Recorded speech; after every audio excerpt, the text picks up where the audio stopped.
Let's lower the music just a tad. Okay. Hey, what's up, everybody? This is me, Francisco. It's Sports Goofs number 173. I'm joined by my good buddy Charles here. And, well, the soundtrack of the... Because I keep forgetting to do this part where I do pick a soundtrack that plays in the background now. Because before we had ourselves in silence, and I've noticed other podcasts put a little ditty behind there anyways. And I think it sounds good, especially for like bouts of silence, stuff like that. And so I've been picking, of course, gaming soundtracks, because of course. And lately, they've all just been Zelda stuff. Okay? I've had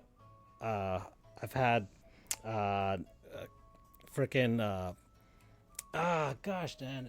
Cadence of Hyrule. There we go. The Wind Waker before. I did Breath of the Wild before.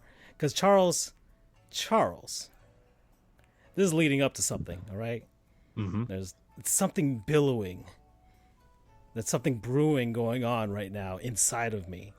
The calamity is going to happen, Charles. It's brewing. It's getting there. Okay? So the calamity is it'll come. We don't know when it'll come, but it'll come, Charles, and it's going to come hard. It is going to come hard. But I can't. I have to remain calm. I have to earn. It has to be earned, Charles. And I'm being patient. I'm being humble. But the moment it happens, Charles, that blood red moon's gonna go across the sky, and you'll know, and all of the world will know. There you go. Oh, that's a great opening right there to our 173rd episode, huh?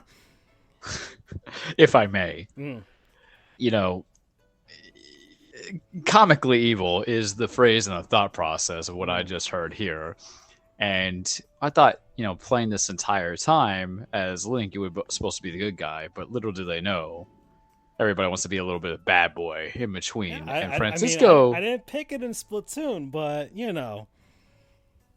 It's all right. I did the expected because the best heel turns are the ones that you don't expect to happen. And that's the truth. But, Calamity Francisco is a scary concept because even-keeled is usually what we define you as. Not in a bad way, not in a good way. But people don't understand. Usually there's been traces of the break. And that's usually of Canada is somehow, some way, some shape involved. Specifically kind of going from there. Yeah, Northeast, as well. And the whole concept, if you've been playing Breath of the Wild or Tears of the Kingdom, which we're going to be talking about some Tears of a certain former kingdom real soon. I promise you that, kids. The idea is that when the Blood Red Moon comes back, all those that are slain return. So it's about facing those demons that you thought was done. Oh, I'm sorry. You thought this was over? This ain't over. And to give updates, because this is how I'm going to lead my portion of the show for the next several weeks, I feel like, until it's done. Where are we at Tears of the Kingdom? 35 hours in. Yeah, okay, yeah. Let's do a Tears update because it feels appropriate. Yeah, no, it's been a journey. It's been a journey for both of us. It's because we were going to do this for Bayonetta. Of course, I went through my gaming lull, but I think Tears of the Kingdom was the perfect game to kind of do, and everybody's doing it as well right now. It released, everybody's on it right now. I know, there's people, try to speedrun it, but we're just along for the ride right now. We're enjoying this. And I like how we were both like, 60 hours, 70 hours minimum. And then I realized this game came out 2 Fridays ago. And I'm like, 35? What the fuck have I done? I'm at 50 plus already, man. Yeah, 35 for me, man.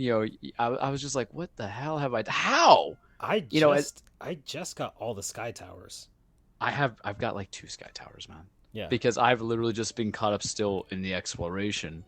Yeah, but I just wanted to get them so I can start plotting the map better. Understandable. And that's why I just go to shrines and stables for me. Yeah, I know. Just you can do the fast travel, but I actually want to see it completely with all the details of the mountains and the water and all that stuff. So I kind of know what I'm getting at, what I'm getting into when I reach a certain point. And the same thing with the chasm, man. Well, that's what I think you and I are kind of like following the same plan or pact, because now we're hitting, even though we got wild separation at this point, I really noticed by hour 20, 25, 30, was when I was more in depth on looking into chasms and then going to the sky cities. That's what I call them. Yeah. The sky worlds. And I think that's just kind of what the natural progression is, because you have to amp up everything weapon wise and get there. And then you start feeling a little bit more confident. And then the first 10 hours, everybody, 10, 15 hours, sports show, the first 10, 15 hours of it, you're running on like 5 arrows each time. I think that's just how they designed it. That's how it's just designated, right?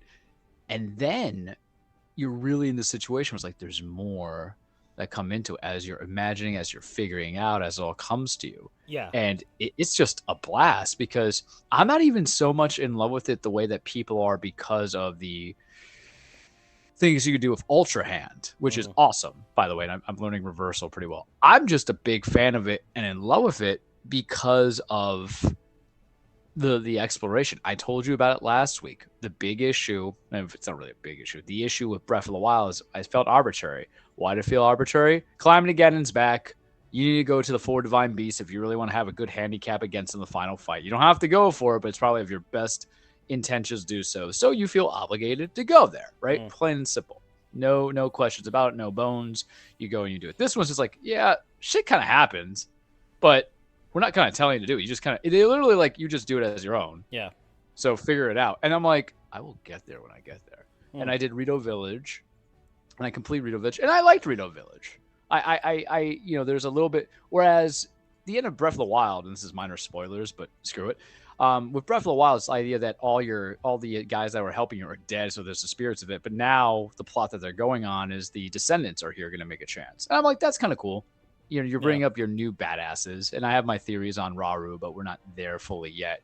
But then it's just like little stuff. And to encapsulate why I love this game in my 35-hour playthrough, as I told you, it's already at 9.5, and I don't know how you go down from here if I actually do missions engineer to give me cool fighting moments, is I ended up at that point where I'm going to lose this match. I ended up at that point where I just got to a tower or a shrine in the sky, and I didn't realize I was so near to Hyrule Castle, which I know has a main mission at some point. It always has to be. And I just text you. I'm like, man, I'm right here. Yeah. I mean, what do I do? I told you. Did you go to the throne room and get? I got the champion leather. All right. Cool. But the problem was I had climbing gear that was already at level 5, so I had to scale some dragons in order to up. I know, but it's still cool. Yeah, it's still just to have it.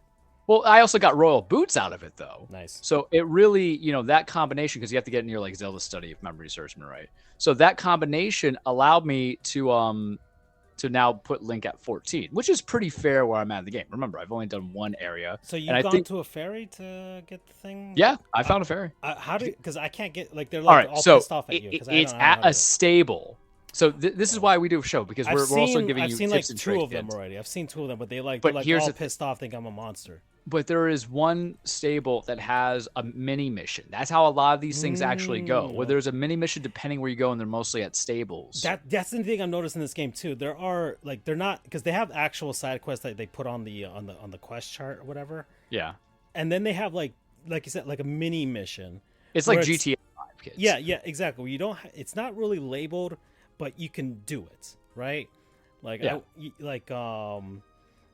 have to go, like there's one that like you're like because it opens up all the missing stuff. Yeah, exactly. Yeah, so that makes sense. Okay, so that's what happened with the ferry, and I can tell you where it's at when I launch into it. Yeah, at some point. Spend time at the stables for the most part. I just go and part of it too, because when I got to Rito Village, you know how they talk about the Lucky Clover Gazette? Yeah. Like if you get to Rito Village and you get the Rito stable, they have the Clover Gazette job that you can get to be investigator, so you can go investigate the stories that are happening there. Yeah. For people, so they create like little mini, like think of it storyline C missions. But the whole incentive for that is better climbing gear, which is debatably needed in this game, because I have a very good climbing shirt. Yeah. But also with upward. And if you just have a good stamina wheel, and that's why I have like 9 hearts, but I'm put the focus on the stamina wheel for a bit for the combat. The combat's going to get harder, so you really got to go for the stamina wheel. But that's what I would say about the game. It's like now, once you dedicate a work week on it, which we both have, you're realizing like now how you should progress the story. Because now I want to do more shrines, of course, but now I know where I'm going to go to the next stable because I'm near Necluda now.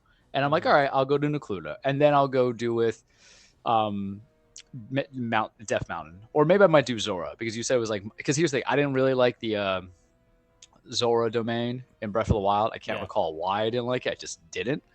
Even though I think it had the coolest Va out there, Divine Beast. Yeah. But, but you've done 3 already, though. You're much further than I am if you've done all these things. I did 2 already. I finished Death Mountain, the Goron stuff. Mm-hmm.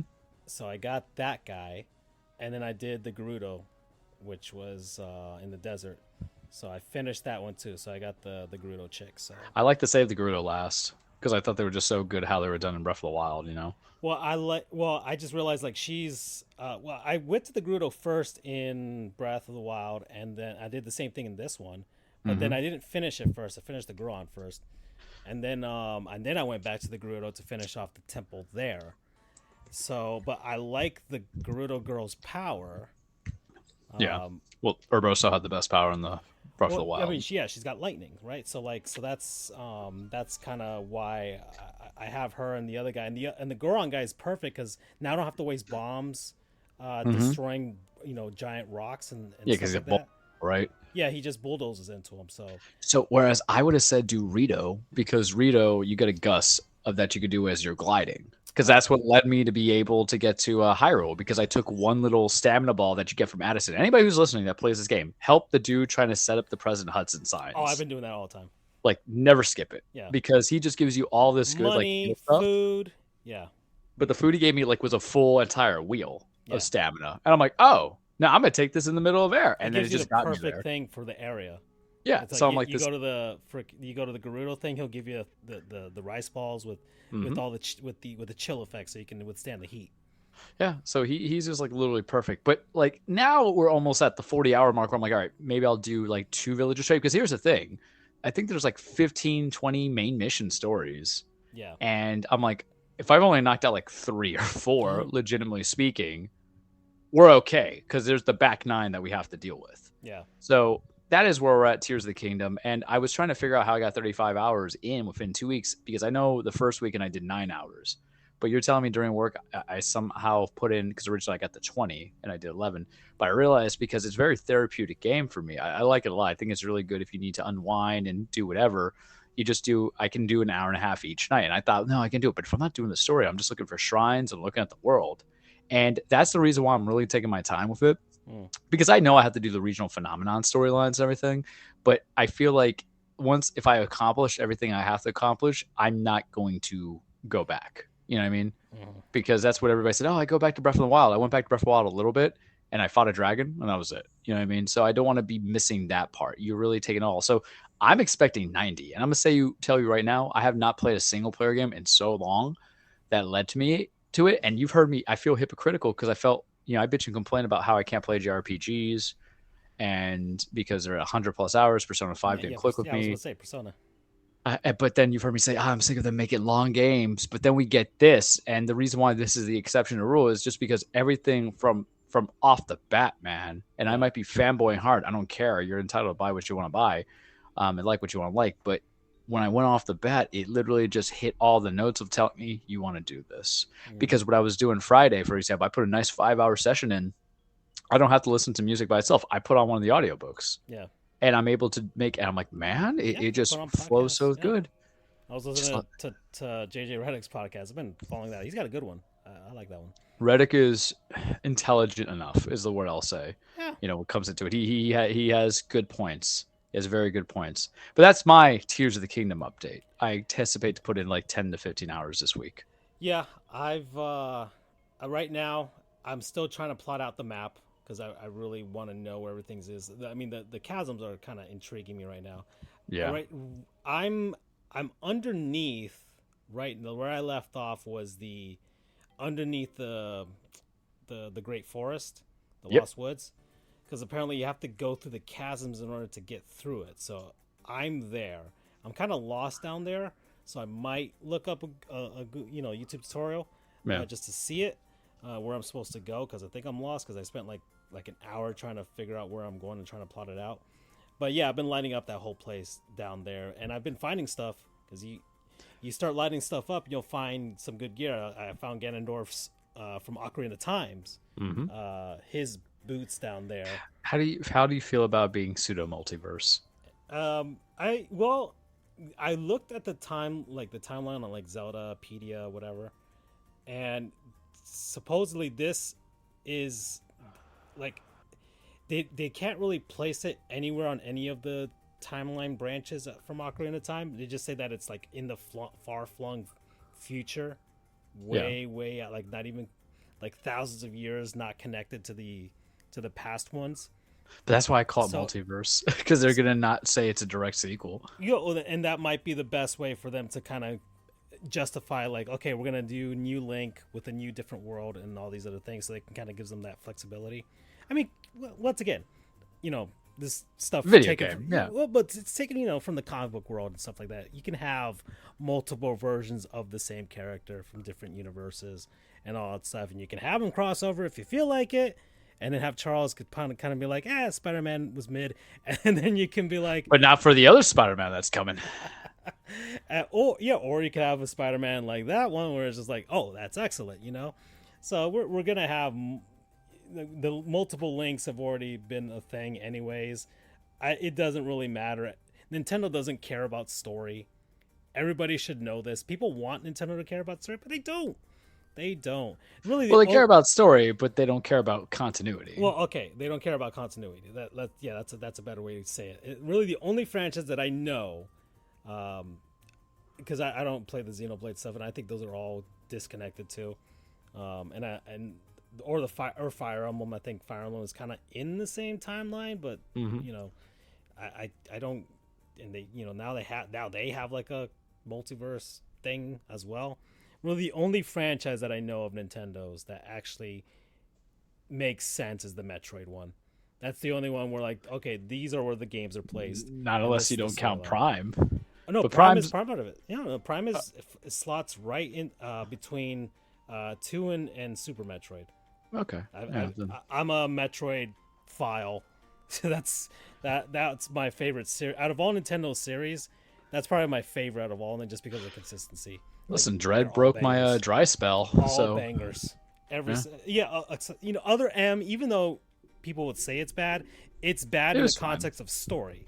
Yeah. As far as an actual video game, it was good. And I have Federation Force. That one is just kind of there. So are we doing remastered? I'm super tempted. Yeah. No, I don't need to. I've played Prime so many times. And the remaster is the same game, except it looks better. And I love Metroid Prime. It's one of my favorite games of all time. It's like top 10 in my opinion. But I don't need to go through it again. I'm fine. I don't need to pay money for it. I'd rather them. I want to see 4. My opinion. 4, and that's not coming out until the new Switch. So I think we're gonna see that in like 2025. That's probably. And you see, for me with Metroid, it's like I played 1 and I enjoyed it. 2 I skipped. I have 3, but I never got to it. But I kind of want the entire shebang. But it is the modernized combat control and the controllers that intrigues me. But Dread was a very nice setup that they had. I was very happy with it. I would agree with you that. Ironically, too, the only other consistent storyline that they follow through is actually Splatoon, and I don't play the story. I don't need to play the story. Y'all need to understand. If you come to my house, you find all this stuff, which tells you what happened to the human beings and to the mammals and stuff like that. So it's interesting. But you can find all that on YouTube. So. Yeah. But Tears of the Kingdom, where are we at now? Because I remember we said, 9 technical thing. I'm like, dude, this is going to be 9.5, man. At least, because this is one of those few games, and we're going to wrap it up soon because we're already 20 minutes into this. It is one of those, it's a game that... Fantastic. I feel like I've done nothing, but I've done so much. Which is just just like being a lawyer in their mid-30s. Yes. So like it's like Joe Mazzulla, right? Anyways. Yeah. Tears of a Kingdom coming soon. We got 2 kingdoms here that we're going to talk about. So it was so far, Yeah, this is gonna be. I feel I don't know if I'll touch 100, and I man, I don't even would they even do a DLC drop for this too? They Because do not need to. yeah, they don't really need to. Breath of the Wild's DLC was okay, but it Trials. It was wasn't. just trials. Yeah, it was trials and like finding some extra items in the world and stuff. It wasn't anything that substantial story wise. But this one, it's like I don't know if they even need to.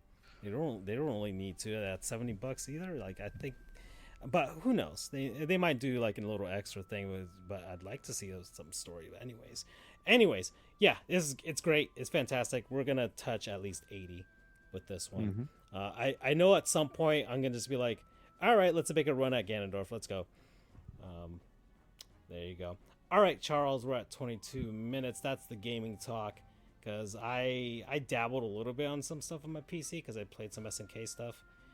Just as a break, just as a little whatever. Cooler. Real Bout Fatal Fury 2 is actually pretty excellent, by the way. Those are, I don't, for whatever reason, maybe it's because I haven't played, because you mentioned Street Fighter 6. And we'll talk a little bit about this. We're at 22 minutes. Like, I like Street Fighter 2 and all that stuff, but I feel like I've never played the arcade version of Street Fighter 2, like the best version of Street Fighter 2, like the Super Street Fighter 2, the new challengers. That I played the Capcom arcade thing that they have on like the Switch and PC. They have Street Fighter 2, the World Warrior, the original one, but even then, I played SNK stuff over this past weekend, and Real Bout Fatal Fury 2. I'm just like, Got me about that Terry, man. That's how a game should control and look for a 2D fighting game. It looks fantastic. I don't know when that released. Like a centisecond of lag in those games. Yeah, because I remember playing the arcade and everything else is just so good. It's really good. And I told you I played I think I played King of Fighters 2002. Also fantastic, all that stuff, and I just got wrecked. That's kind of what keeps me away from fighting games, because you play them, but these like one-on-one fighters, I'm not, I don't really buy them at all. Like Smash, fantastic, all that stuff, but the other ones I can't because. Smash is situational. It's not about actually knowing the combos. In my opinion, it's not about knowing the combos. It's knowing when to like. Just deflect and then put your stuff in there. And then for chaos, using weapons. Yeah, so then but 2D fighting games, it's one-on-one. You have to know combos. You have to know, hit boxes and all that stuff. And people in Smash do that too, but it seems like 2D fighting games, one-on-one, it's just like... we have played Smash together, and I'll tell you now, you've seen me gone off the beaten path, and you've seen me also just, like, go at a guy when we were doing, like, the 4 things. It depends on how you know your people, but it's about... Because you have... It's the specials, man. And I'm not talking about the Smash Ball special, I'm talking about, like, the up Bs and the down Bs of when you utilize it. So we'll see with Street Fighter 6. I was mildly intrigued, I'm not gonna lie. It looks good. It looks fantastic. I like the art style. It's all... I think the storyline's about like the after M. Bison's dead or whatever. So, but of course he's probably gonna come back in some sort of weird way. So you got that. You got Mortal Kombat 1. But they're changing it though. You have assist stuff now. They're going like Naruto Ninja Storm style. It seems like. So you got Mortal Kombat 1. So I mean, fighting games have made a comeback. So that's a cool thing. I like to see that. Yeah, I mean my current fighting games I usually play are Injustice 2, Smash, and then Dragon Ball Z Fighters. And then if you count WWE as a fighting game, which, yeah, sure, it does, I guess. But, it's always good for some flesh blood. Here's my thing, though. I didn't realize Tekken 8 was also coming out.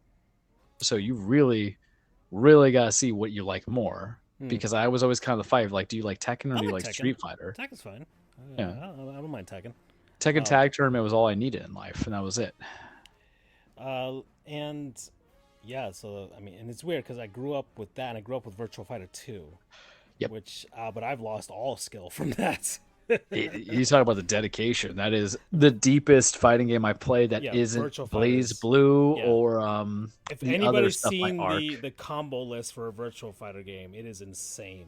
I could probably pull off 2 moves of each person. I got Virtua Fighter 5 on my PlayStation because it's one of those games, free games. That's the last one they made too. So it's, it's good. It's what I've heard. It's fantastic, and all that stuff. And I think one of the Yakuza games actually has that game inside of it. So I got to figure out which one that is. Do you like Soul Calibur? I played 2 because Link, Yeah. which was fine. I mean, it's fine. But I like the weapon-based system. Yeah, Because you don't have that. it's different.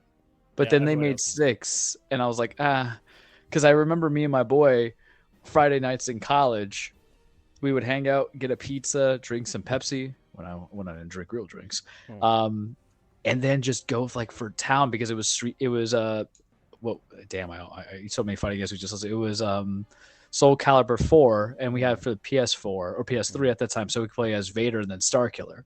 Okay, yeah, that's right. And then they had Soul Calibur 2 had Spawn, which is like the weirdest thing when you think about it. Well, because Microsoft had no actual characters at that point, so they just picked him. Well, I mean, now it's not so weird with all the cameos of other characters. And, Mortal Kombat had all the movie guys, and then Injustice had Ninja Turtles, Hellboy, and all those guys. That's what made me enjoy Injustice 2, because they had the skins, and you can just unlock the skins to get you all the other 4 turtles. Yep. The only one that's, I think Marvel vs. Capcom Infinite was terrible, from what I've heard. Yep. The art style was. I love Marvel vs. Capcom 3. Me and my boys would just go hours on that, man, because those kind of fighting games where you're not playing with random people, but we can get your friends to play with it too on just Wildest is just great. Like we put in good enough time smashed together that you get all that appeal. That's the reason why. Yeah. But it was good combos. It wasn't cheap. Like, I'm sorry, but I feel like sometimes the Mortal Kombat stuff is just cheap with who they have as special characters. Like, even with the updated list, I don't care about Homelander and then some of the other stuff. You know what I mean? Yeah. Like, you already got a deep enough roster. What does it matter? Yeah. Well, I mean, it's just now that's how they get people. That's how that's all marketing. It's just, okay, let's see who else we can put in these games. The problem is I can't buy all these. There will always be like a fighting game I buy like every 2 years. Every 3 years at sense. And I think the last one was legitimately, aside from Justice 2, was Dragon Ball FighterZ, which was great. If you like fighting games, Arc makes excellent stuff. That comes into it. They're also just very, very petite. But here's the thing. There's the king of fighting games that's going to be coming soon, next year, I think. And that's going to be Dragon Ball Budokai Tenkaichi 4.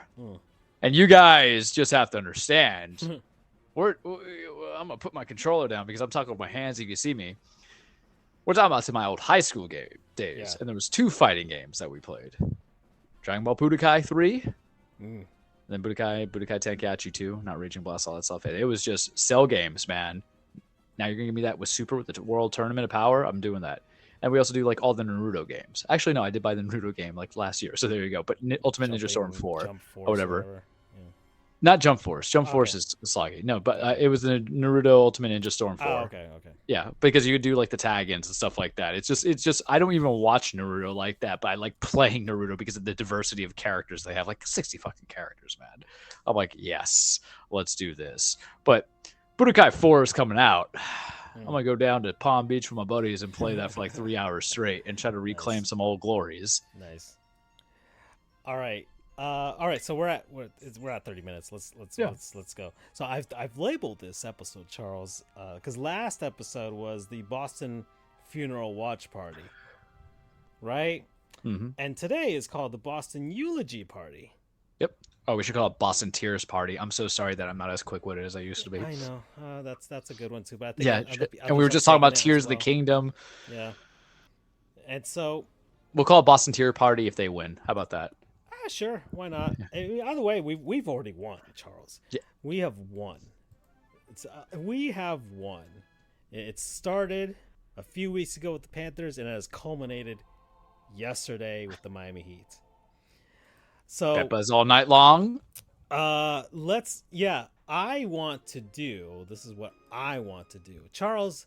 This past month or so, let's just say a month, I've been cooking on social media. He really has. Follow him on the Twitter. Yeah. Marlins historian, Panther historian, Charles the True, Dan Freehole, SFJO, JR. I'm doing Sports _Goof. I went everything on that one.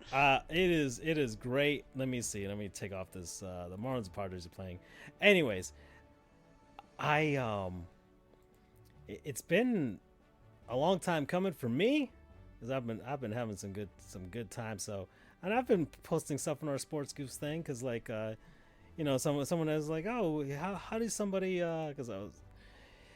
because Boston fans are looking for the excuses, man. The excuses, No, before they go to the excuses, they're going with the hype. Yeah. And then they get to excuses. Because the Bruins were just like it too. Yeah. So I'm going to start. Actually, this is the only place we're going to be at. We're going to go on freezing cold takes. Okay. This was actually planned. For the people who are listening who know that we don't plan anything, we had literally talked about with the last 2 days. We're like, we're just going to go hardcore. I'm just going to go on freezing cold takes right now. All right, this is Fred Siegel. He's also a lawyer, by the way, so he's one of us. So he's also miserable on the side, but he's got this other project here. He actually came out with a book for the NFL, cold takes over the few decades or so, which is fantastic. And he's from here. He's from West Palm Beach, so he really is one of us.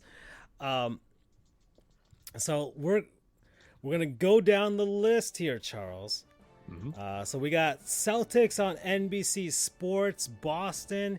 You had Paul Pierce and Rajon Rondo, and I don't know who the hell's Eddie. Who's Eddie? I don't know who Eddie is. Not Eddie Curry. No, Eddie Curry got himself a ring. So in Miami, for sure. The Game 7 predictions, of course, Paul Pierce said the Heat were going to get dubbed. He thought that the Miami Heat were going to lose by 20 to the Boston Celtics. All right. How do we want to statistically approach this? I don't know. However you want to respond to Paul Pierce and Rajon Rondo right now. All right, I'm doing this. So Paul, not only did you drop the ball, but you also forgot to drop your drawers, because just like how you shit yourself last time, you just let it shit out, man. You ran, you talk shit, and didn't happen. And we insulted Paul Pierce 3 weeks ago. I keep the receipts, and we said he was the best player on that team, because at that time it was just a vacuum hole of hell. Yeah. Of the Boston Celtics back in. Paul Pierce without KG and Ray Allen would just be Stephon Marbury. Yeah, well, I think that's essentially where we went at, right? Except actually, but we didn't mention it. But now it comes to mind to me that Stephon Marbury accomplished things overseas. Yeah, well, because he was smart enough to get out and get paid. He's going to lose in the NBA. He'd rather get paid someplace else. Paul Pierce on his own in Boston, and the Hub could just hate us. I'm just going to join Parakeet Cortez and all this fury. I listened to that this morning. It was great. It was great. And I don't even hate Boston like this. I'm going to have actually a like all and eulogies. You're a New Yorker, so Yeah. Well, all eulogies always have to have a compliment before they go into the insults, and the compliments will come. But this is how I feel about Paul Pierce essentially as a player. Coming into it, Paul Pierce is the cleanest room at a Motel 6 that's roach infested. And you required new ownership, new management, new staff to keep you on the realm of relevancy. Because if he didn't have that career trajectory of Allen and Garnett and then Rondo coming all into play, it is bad. He wouldn't be in Boston as long as they were. Retired. Yeah. And it would just kind of go from there. And he had that smugness. And I'm like, man, your opinion is so trash. ESPN's not going to be even calling you back. They don't care about it. They're like, you didn't get fired because of the booty popping, bud. You got fired just because you weren't good with your takes. Rajon Rondo.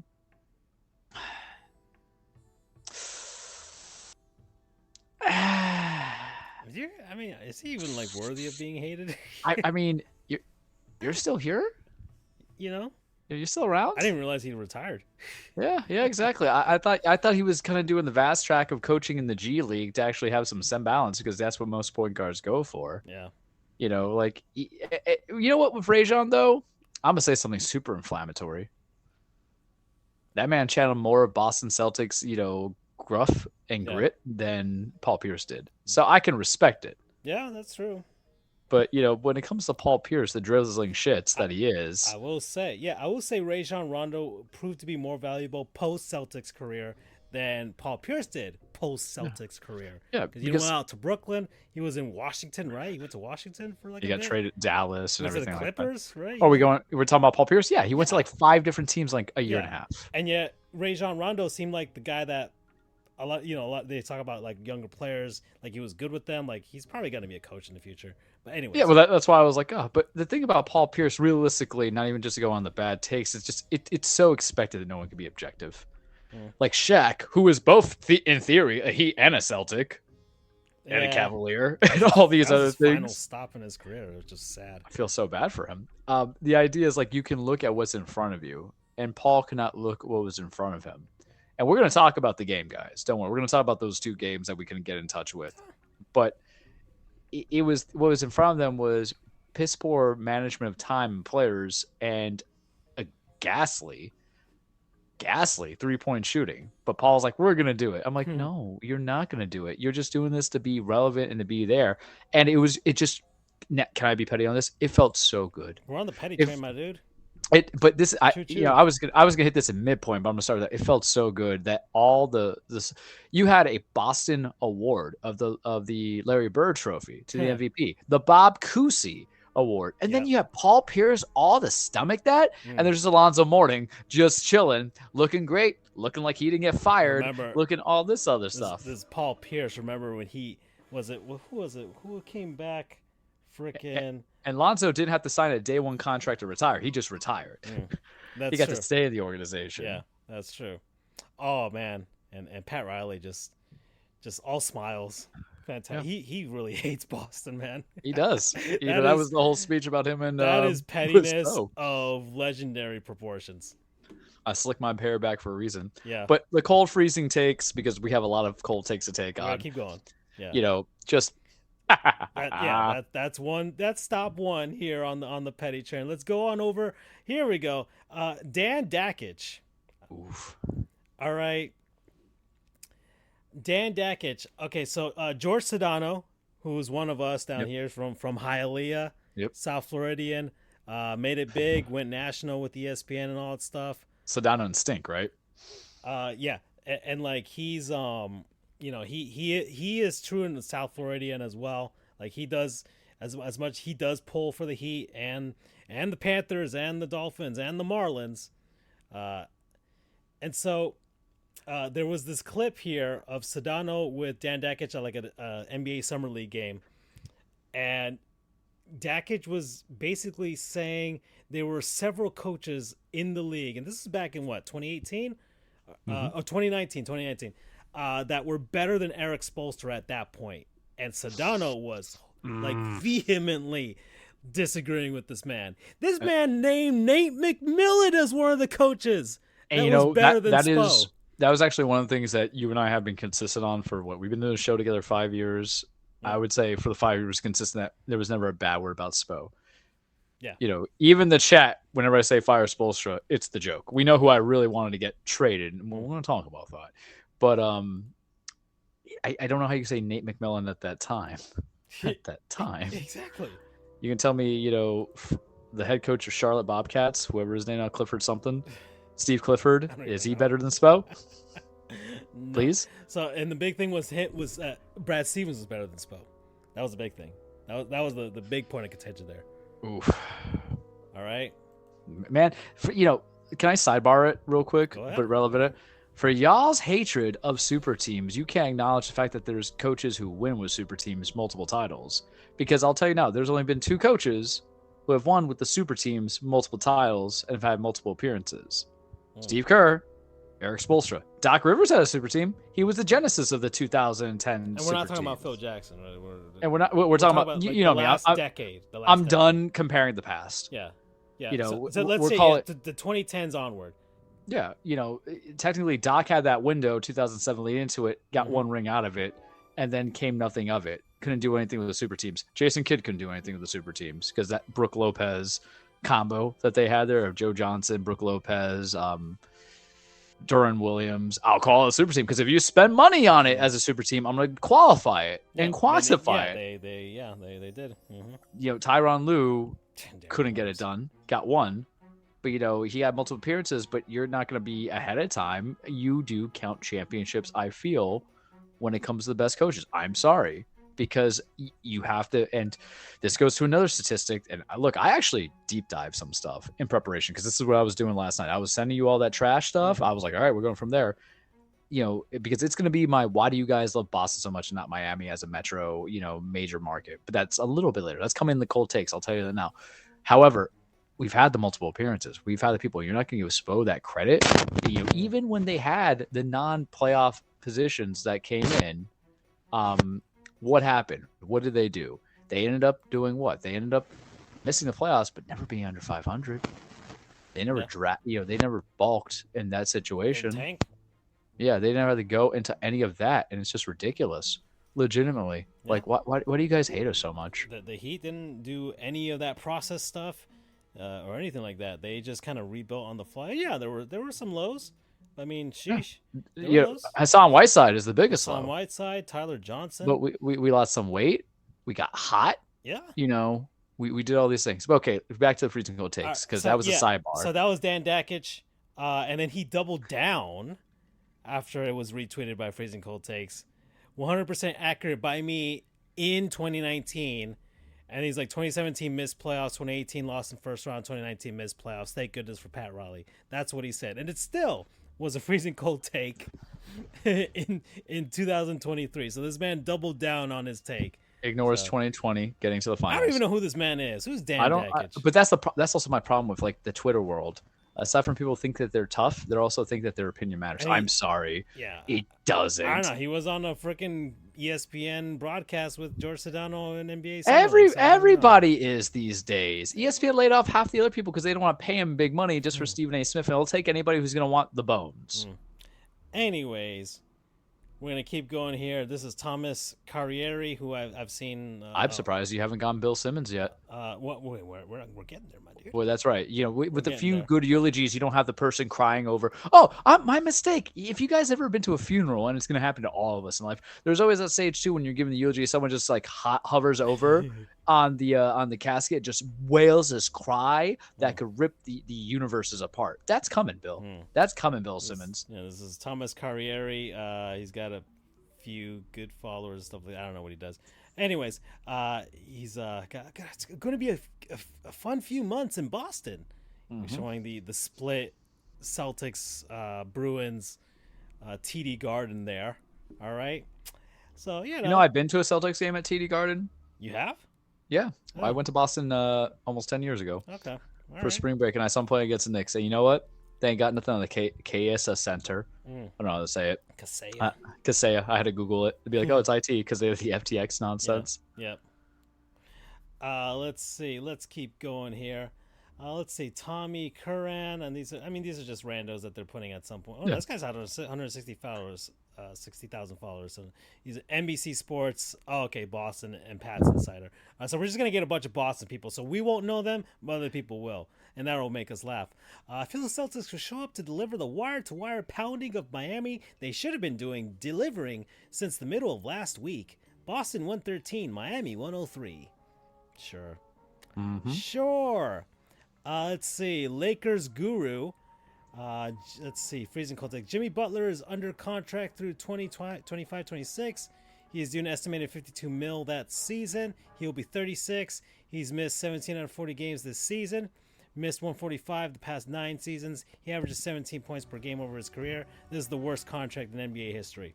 Oh man, that's there is somebody on that team who could possibly be. I got 2 guys on that team who could be on our team who could be the worst contract. But let's talk about this. This is the one, because these are other people who have felt it. These are other people who felt it. You can take it because he is your husband. Yes. He's just he's my Friday night, but he is your husband, so defend him. Oh, well, a lot of people don't realize that the Miami Heat, everything is planned with the Miami Heat. The Heat think in 4D chess, okay? They're playing 4D chess right now. Everybody else is playing checkers. Heat play 4D chess. They plan out everything. They even plan out Jimmy's rest, okay? Because this is something that they've known. Is that something attributed to a never winner of a Coach of the Year? That everybody's better than, apparently? Yeah, it's about an entire philosophy around an entire franchise that knows that the regular season, if your team is good enough, doesn't matter. It's been proven so many times. The Miami Heat, the way Eric Spoelstra coaches, he flips his roster around. He does all kinds of things with his lineups and everything like that. He tinkers and he finds out what's going to be the best for each situation throughout the season. I'm never going to use Duncan Robinson for like 90% of the regular season. 10% whenever we just need a body. Playoffs come, we're going to use Duncan Robinson again. And it feels like he's worth almost every penny. It's so weird. Exactly. And these are one of the guys that are like, people are also saying is like one of the worst contracts in the NBA. And look what happens. Because Spo just needs the pieces to work with. So Jimmy is there when you need Jimmy to be there. Okay? He saves up his energy because he goes hard afterwards. So I don't mind Jimmy missing 145 games over the past 9 seasons. I don't need Jimmy to be there. For the Heat will be fine. Okay, the Atlanta Hawks want to try super duper hard to win a play-in game that the Heat really don't need. Fine, let Atlanta have that game, celebrate, go get wiped in the first round. The Miami Heat, fine, we'll go up against the Milwaukee Bucks. We've beaten them before. We've got the horses for this. So we don't need Jimmy there all the time. This team is not desperate for that. They don't need that sort of validation. Jimmy doesn't even need the validation of an MVP. He doesn't need any of that. You saw him holding the MVP trophy yesterday. You didn't want to touch it, man. He didn't really want to touch it. Honestly, if this was like the NHL, the Panthers touched the Prince of Wales trophy. I don't care if they touch it or not. But if the NBA had such a superstition, he probably wouldn't have touched it. He was like, I don't give a shit about this. And he was holding it like that. He's like, they gave it to him. He's just like, So it doesn't matter to him. Jimmy is the Miami Heat. He is the best contract in the NBA. It can't be the worst in NBA history. That's just way, way too over the top. There's way too many other players that have had the worst contracts in NBA history. Okay, you look at the offseason of 2016, you'll find a bunch of them there.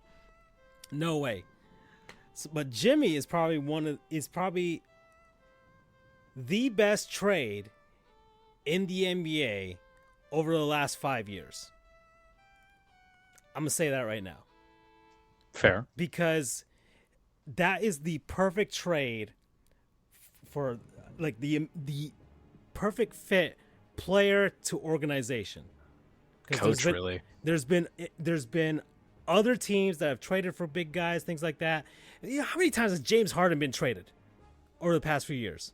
3 or and 2, and does then it ever seem like he really fits in any of those teams? Because it surely doesn't. When the chickens come to roost in the playoffs, it sure as hell doesn't seem like it. But Jimmy, you plugged him into Miami, and look what happens. So, Lakers guru, come on, man. You guys have an Astros 2020 title. Come on. All right. Anyways, we're moving on. I don't care. May I jump in a little bit on that one real quick? Ahead.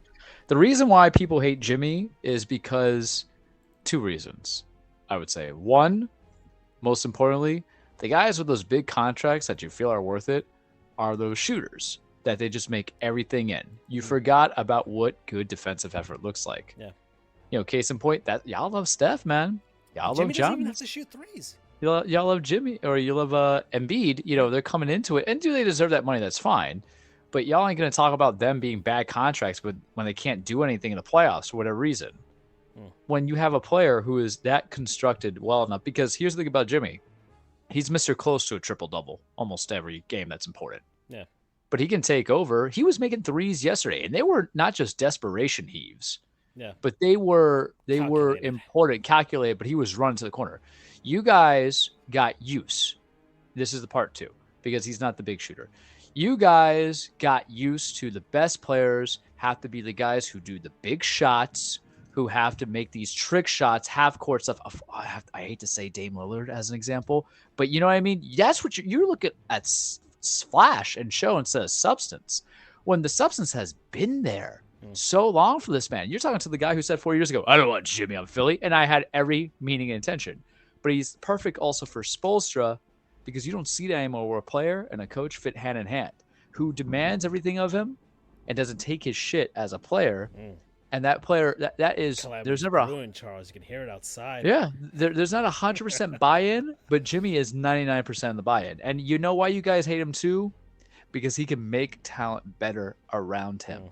He didn't have to get anybody selectively in there. And, you know, the apologies come. Which is the fault of a lot of other quote-unquote superstars out there that really don't do it. Like I gave you the James Harden example. Has he really made any teams he's been on better? Kind of hard to do when you have new coaches. Regular season? Yeah, and the coaching thing as well, because, and that's another point that I've heard on JJ Redick's podcast. And there was a debate between Charles Barkley and Shaq last night about the importance of sports coaching. Yeah, I was watching that. So like, and you know, Chuck makes some good points. Of course, you guys operate in a hive mind. So like, but one of the things that I think JJ Redick on his show, because I think he was talking to Gilbert Arenas. Yeah, he was talking about Gilbert Arenas, and they were talking about how, and because Gilbert was kind of like, man, you got all these guys who've been winning Coach of the Year and championships getting fired, like within a season or 2 seasons after they've done so, right? And no team really has the patience to let coaches develop. And that's another point to Pat Riley. Pat Riley had the wherewithal to pick, and he's done it like 3 times. He had Jeff Van, he had Stan Van, and he's got Spo, his greatest masterpiece, molding this man to be one of the greatest coaches in NBA history, right? Mm-hmm. Like, he let Spo learn on the job, didn't tinker with them. LeBron comes in, LeBron complains about Spo. Pat's like, this guy's staying. He's not going anywhere. Okay. Big 3 breaks up. All right, Spo, let's see what you can work with here. And Goran Dragic in the the lungs of Chris Bosh. Yeah. Unfortunately with Chris Bosh, and you know, history would have been way different if Bosh was healthy. But and then, you know, the quote unquote doldrums that whatever Dakic, whatever the fuck his name was, there's my first F word. There we go. And so the Spo still finding ways, because remember there was that one weird season when the Heat were like 10-41, or 10-31, and then he goes like 30 straight, and then 31-10 after that. So Spo had the chance to develop. So NBA coaches aren't allowed to develop anymore, which is really weird. And even the ones that win championships, they're not allowed to, you know, stay there. Like you had Pop, and now Spo. Spo's going to be probably like that last bastion. Somebody else is going to do it at some point, right? They're just going to have a coach that's going to be there. Because, I mean, you got Steve Kerr, but, I mean, honestly, I don't think Steve Kerr is going to be like, is going to have that longevity. Yeah, he could just, he's going to go front office. I think he's going to be like Stevens. Well, he's done it before. He's done it before. Yeah, well, especially since Bob Meyer just stepped down. Yeah, and that, he's probably going to go front office and just go like that. So, but there's not going to be a guy who's going to be coached like that. And Spo eventually is going to be the next Pat. Exactly. Yeah. And so Spo is eventually going to pick his protege, who might be on the Heat's coaching staff right now, right? I forgot who that guy is. He looks like that one guy. He's been there for a while. Or it could be Caron Butler. I don't know. It could be one of those guys. Right? I keep forgetting Caron's on there as like an offensive specialist. Yeah, he is on there. We ever going to give Fizdale a call? We got to get Caron a ring, by the way, because he's one of the he was the OGs. The 03-04 Heat with Wade and UD on that team. Anyways, Yeah. Okay, so that's enough of this one. Let's see. We're at 55 minutes. I think we can go 5 more minutes looking at these freezing cold takes before we move on, because this is about basketball. We haven't even talked about the hockey yet. Yeah. You know, And basketball's not over because I'm telling you guys right now, there's some humble pie that I have to serve. yeah. We have to go down. The eulogy doesn't end. We're just going through the Yeah, grief process. because we haven't even really completely dug, because we're digging into Boston right now on the basketball side. I haven't even. Yeah. Well, And we're I already attacking talked the about the people hockey first stuff, before we talk about the players and the analysts, because the analysts, everybody's gonna get some. So let's just enjoy Let's this. see. I don't know what.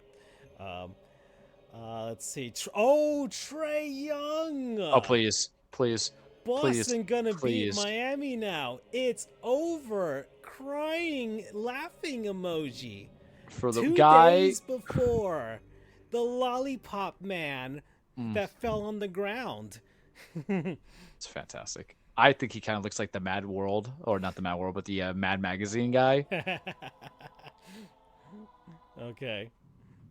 All Trey right. Young, your greatest accomplishment in your very high career is just getting like 2 coaches fired and then getting to the Eastern Conference Final once just to lose to Milwaukee, and somehow not working with John Collins and then Clint Capella, and your stuff's in question, and being known as the guy who was like, oh, wasn't he traded for hold on 2 seconds. Wasn't he traded for the guy over in Luka? Dallas, Luka? Yeah, Yeah, I forgot Luka's name for a second.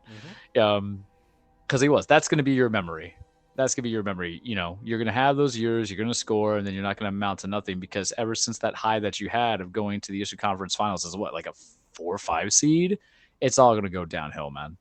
And then you're going to make Quinn Snyder just, go into rehab and not, want to proceed with his stacker 2 energy drinks and pills. All right, let's keep going here. Let's see. All right, so this is from CBS Sports People. Everybody picking Boston in 7, 7, 7, 6, 6, 6, 6, 6, and 1 in 5. Sure. All right. I don't know who these people are, but there are a lot of analysts and panels out there from NBC, CBS, Fox Sports, ESPN, all that stuff. Let's see. You've been warned, Celtics. I guess it's kind of a reverse freezing cold take from Heat Nation, because this is Jimmy walking in to Boston. This is back in April now. So Heat Nation, their Twitter account called it way back. Oh no, this is freezing cold takes. Yeah. Outing himself for a freezing cold take. Well, he's humble. Oh yeah. There you go. So he admits his mistakes, of course. That's typical in any kind of funeral eulogy. For down, he's got the Homer Simpson going into bushes gif right there. Once again, Sedano, right there. Let's see, secretflying.com, which apparently has 213,000 followers and gets cheap plane tickets or whatever. Okay, so this is about the Heat having their flight to Denver already scheduled before Game 7. And, of course, they said, we'll find them flights to Cancun. So there's another one right there. I don't know much to say about it. I've never heard of secretflying.com, Charles. No. That's the whole thing about internet. Twitter puts a lot of people that are irrelevant thinking they're relevant. There we go. Let's see. This is... You put lipstick on a pig, you still going to kiss it? Bucks really lost to an 8 seed, fam. It's not getting talked about enough. Imagine if the Celtics did that. That's a good one. Whoever Mike is, that's a good one. Let's see. Josiah Johnson, Tatum redirecting the Heat plane from Denver. I like to Josiah. He does some wrestling stuff. Well, you're gonna have to get him on this one, Charles. Okay, Josiah. Yeah. Make sure it's the right Josiah. Yeah. Tatum redirected the Heat plane from Denver to Cancun. Yeah, because we were dropping off Deuce. We're gonna show him what real men look like before he goes visit. Oh, I'm sorry. That was cold. Okay, I'm sorry. If we could put that in the chat. I am competitive like that sometimes, and I did say that I hope Deuce Tatum gets bullied in school sometimes because of this, but now I don't. I'm going to redact that. Oh, boy. Can we talk about something real quick? Okie dokie. I feel like if I did not open up that bag of flaming hot barbecue Ruffles That's right. that had Tatum on there, that we would have lost. Because I was saving it. I was either going to eat out of rage or break it. I feel like my run in Splatoon was also fueling them as well. I was super fresh, Charles. I was on fire. I just needed to get that bloodlust. All right, let's see. Guys, we're running on like 4 hours of sleep. Yeah, Pat Riley lost his touch. The Miami have jumped the shark. That was back in 2022 from early 2020 or no, early 2022 of the season. This season with Deadspin. Okay, of course, everybody's the 3% from ESPN. That the Heat would lose that's the series. highlighted one. That's the one we need to really pick on. Well, everybody's been getting on ESPN because they wanted Boston. We haven't even gotten to everything because we got to get into the nitty gritty of freaking Mike Greenberg. Yeah. Oh yeah. No, trust me, guys. This is just on the Twitter talk. We're actually going to attack players, coaches, analysts in the second part. Richard of this. Jefferson. I forgot about him. What'd I say? What'd I say? I forgot he had that. Oh, there we Boston go. will come back in 7. Oh man, we're at an hour and 1 minute, Charles. We're not even done. Dear Lord. Let's just do a word from Ron sponsors and just Go straight to it. We'll and we could pick out some more after this, and then we'll do some hockey talk, and then we'll do some wrestling. Okay. People, places, things, and concepts that we've been enjoying over last week, Charles. So for me, Charles, I know this is self-indulgent, Charles. Mm-hmm. But I'm just gonna give it. My non-sponsors are everybody's been following me on Twitter over the last month. Man, because it's been great. Who needs an OnlyFans when you could just use this platform to get people for loving you to love them more? It's been great, Charles. I've been having a very good time on Twitter lately with my two big, my Marlins historian stuff, which was seeing steady growth and all that stuff. That's great. The Marlins are actually above 500 this far into the season, which is surprising. That's all cool and all. But the Panthers, Charles, have been fueling me. Like I've got Cup fever, my friend. I bought a jersey. I bought a retro Panthers jersey, a white one. You didn't tell them what you actually bought. Oh yeah, I bought tickets to Game 3 of the Stanley Cup Final. Me and my dad are going. And I want you to hold that thought when you get to the hockey one. So me and my dad are going, doing that. But people have been following me on Twitter, Charles. And you already did the shout outs of the stuff, but I just we'll do it again. Panther historian. Yeah, follow him if you don't know him. History, if you want to see that, because someone else, probably a terrible Carolina Panthers fan who probably put racist stuff, got Panthers history banned on Twitter. Anyways, it's been great. I've gotten maybe 300 or 400 followers since the playoffs. Well, since the Panthers beat Boston. All right, Boston, we're not gonna let you forget it. I want people to know and appreciate how hard it is for you to do what you do when you're a full-time working employee lawyer and trying to be a human being. It's a lot of procrastination. Yeah. But at the same time, I'm incredibly stressed. So there's one of the dopamine hits and all that stuff from getting those likes. Man, it is addicting. I'm telling you, my friend. So I've been this morning. I got back home from court, Charles, because I was going to come back, change, and then go back to my office, right? But I just needed to do a little something, man, because I was listening to Boston radio this morning. And it's tough with those. I thought I was bad at pronouncing things. Boy, howdy. Oh, boy. In any case, I was listening to it. I was just having a good old time, just listening on the back home. And I got back home. I lied down in bed for a little bit because once again I'm running on fumes a little bit here, and it sparked into my head. I'm gonna go on Wikipedia. I'm gonna go to TD Garden and I'm gonna edit this bad boy. So I put it for the first time since 1998. The Florida Panthers and Miami Heat share a home arena together, and of course the tenant section. I added the Panthers and the Heat, Charles, in 2023. Because we've laid claim to the TD Garden. Toronto, you're not getting away for this either. All right, Toronto? Because the TD Garden, you know what TD stands for, Charles? It stands for Toronto Dominion or whatever the hell it is. So the Panthers owned both the Leafs and some weird ass bank from Toronto. So Toronto, we're still owning your all asses. Okay, so there you go as well. So 2023, this is blown up on my Twitter at the very least. It's gotten the most, it's exploded for me, relatively so, especially for this account, which is relatively new compared to the Marlins one. I'm having a grand old time, Charles. I got banned from editing on Wikipedia, and my followers have been enjoying it. So promo code suck at Boston and Toronto. There we go. Jesus. All right. This isn't even the calamity, Charles. I know. This is petty Cisco. And the Bokoblins that are just kind of spread out a little bit here and there across Hyrule. I haven't even taken over the Guardians yet. Yeah, he's not even at Gleelock yet. Mine's gonna be relatively short and sweet because I look through everything, but then I have to realize I spent 5 hours on a certain streaming app. So I tell people all the time, there's so many streaming apps out there. There really is. There's Netflix, Disney Plus, Hulu, Max now, because not HBO Max, yeah, Apple TV, which I have no incentivization to watch or anything of that nature. Yeah, they have baseball every once in a while.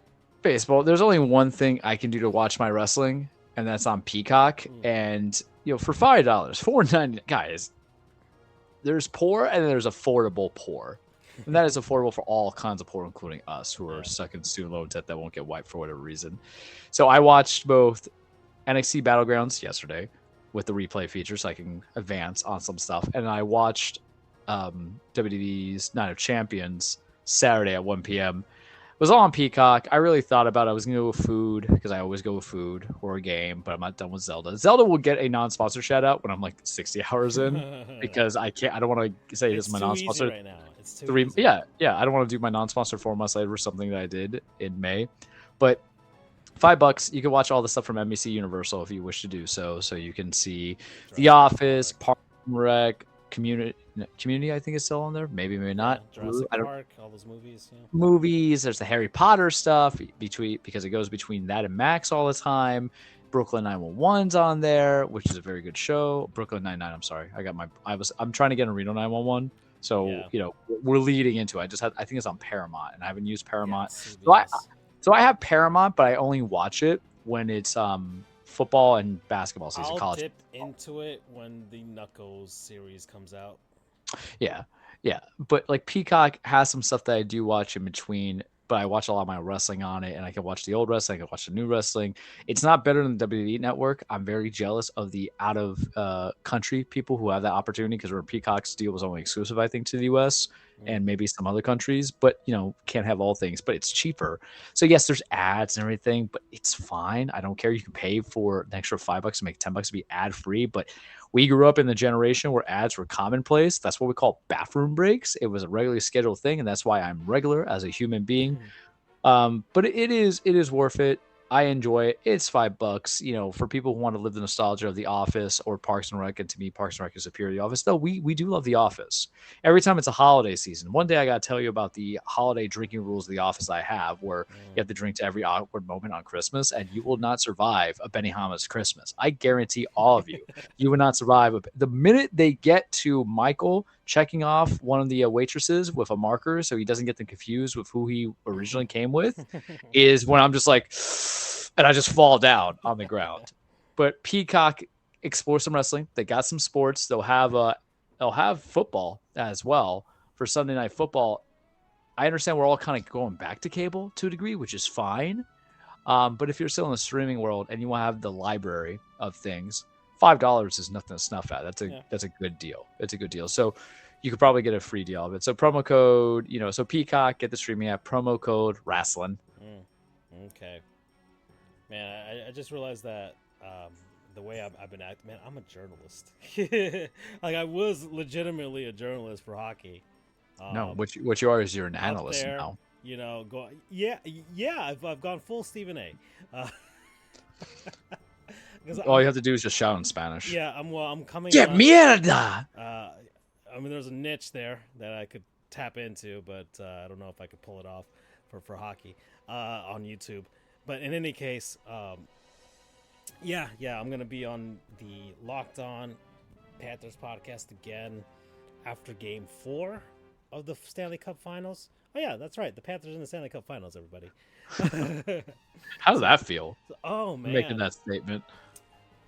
I never thought I'd say it, to be honest, without it being like a joke. You know, like I've seen the Marlins in the World Series in my lifetime, and that happened, and that was great. Seminoles have won a national championship after I was an alum. Great.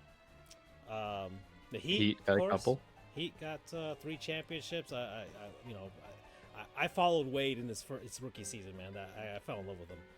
So that's that. 06 one meant a lot, and then of course the big 3 stuff, and 2013 meant a lot to me as well. And then we're gonna have to wait for the calamity because the Dolphins are also in danger, Charles. I'm gonna tell you that much, but the calamity has to happen before I start. I don't think people are realizing, friend. So but not even just calamity, friend, but the universe is all connected, and time sometimes is a flat circle. If you watch True Detective, 2-3 years ago, there was certain men on this podcast who had everything go for them because everything was Tampa related. Rays in the World Series, Lightning winning some trophies, and then even claiming, Champa Bay. Francisco, you could be this man. You could be the new Andrew. The year of Francisco might be coming real hardcore. Well, that was creepy, right? The year of the Charles, right? So yes, everything was perfect. I got Ramona, and this year, you had claimed it would be the year of Francisco, and I was just like, I don't know, What am I known to be? Charles Stradamus. Yeah. So we'll see. In any case,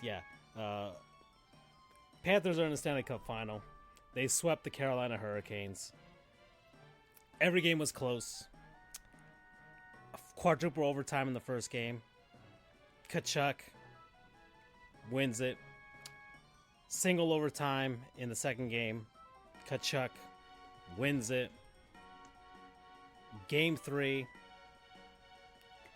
And then game 4. Sweep. Tkachuk wins it at 4.3 seconds before time expired in the third period. Sergei Bobrovsky stopping pretty much everything that's being thrown at him. You got, I guess, just every player on the team. I don't even have bad marks for anybody, man. Even Mark Stahl. Mark Stahl, who's like, he's more like Kapow because he's Stahl, a Batman punch. Mark Stahl, who's like 80 years old, Isn't his brother to Eric Stahl? Yeah, both of the Stahl brothers are on the team right now. I know things. They're and they beat their other brother who was on the Canes, and like even him, it's just like he's not screwing up either. All these guys, man. Anthony Duclair, Sammy Reinhart, Sam Bennett is a freaking dynamo out there. He's a menace that can score. Radko Gudas, the butcher, just absolutely killing people on the ice.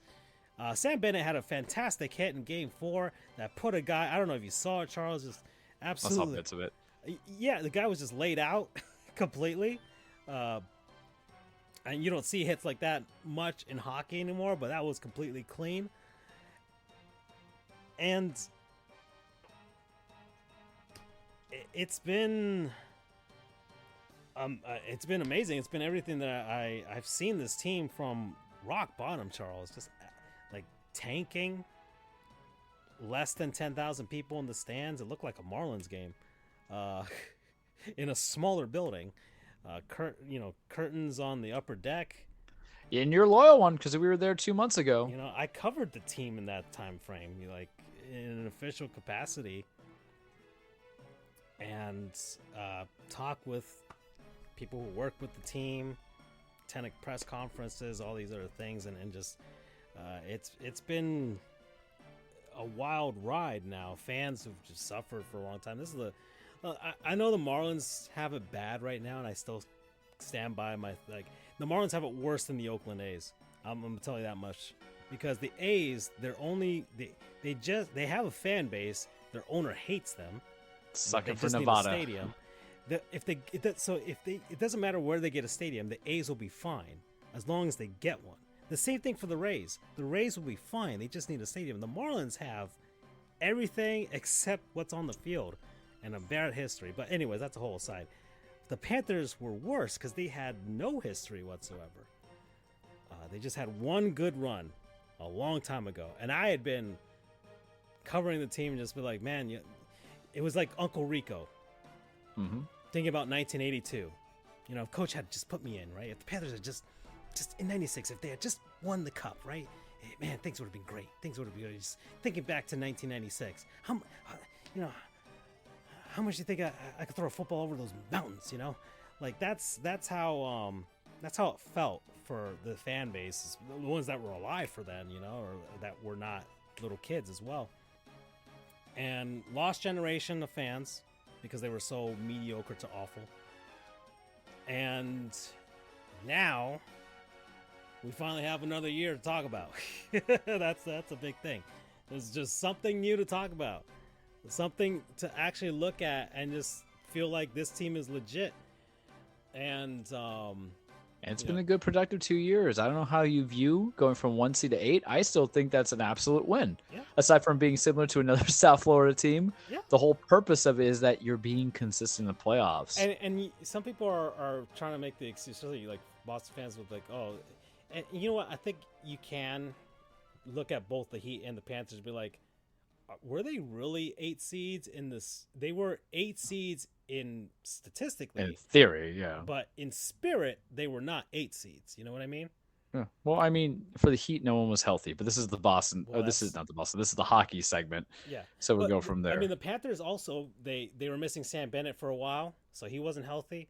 Anthony Duclair also was not healthy.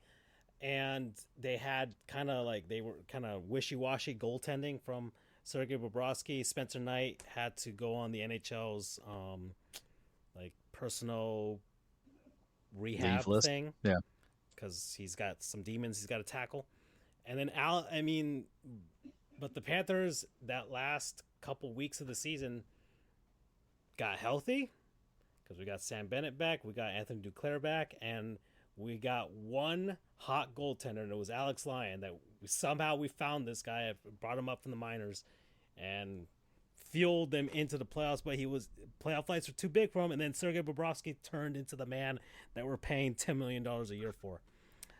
So that's what. And then Anthony Tkachuk and Jimmy Butler are the same entity. It's just a shapeshifter that just goes from one side to the other. We never see them in the same place at the same time. Do you think he listens to Taylor Swift as well for Matthew Tkachuk? Probably.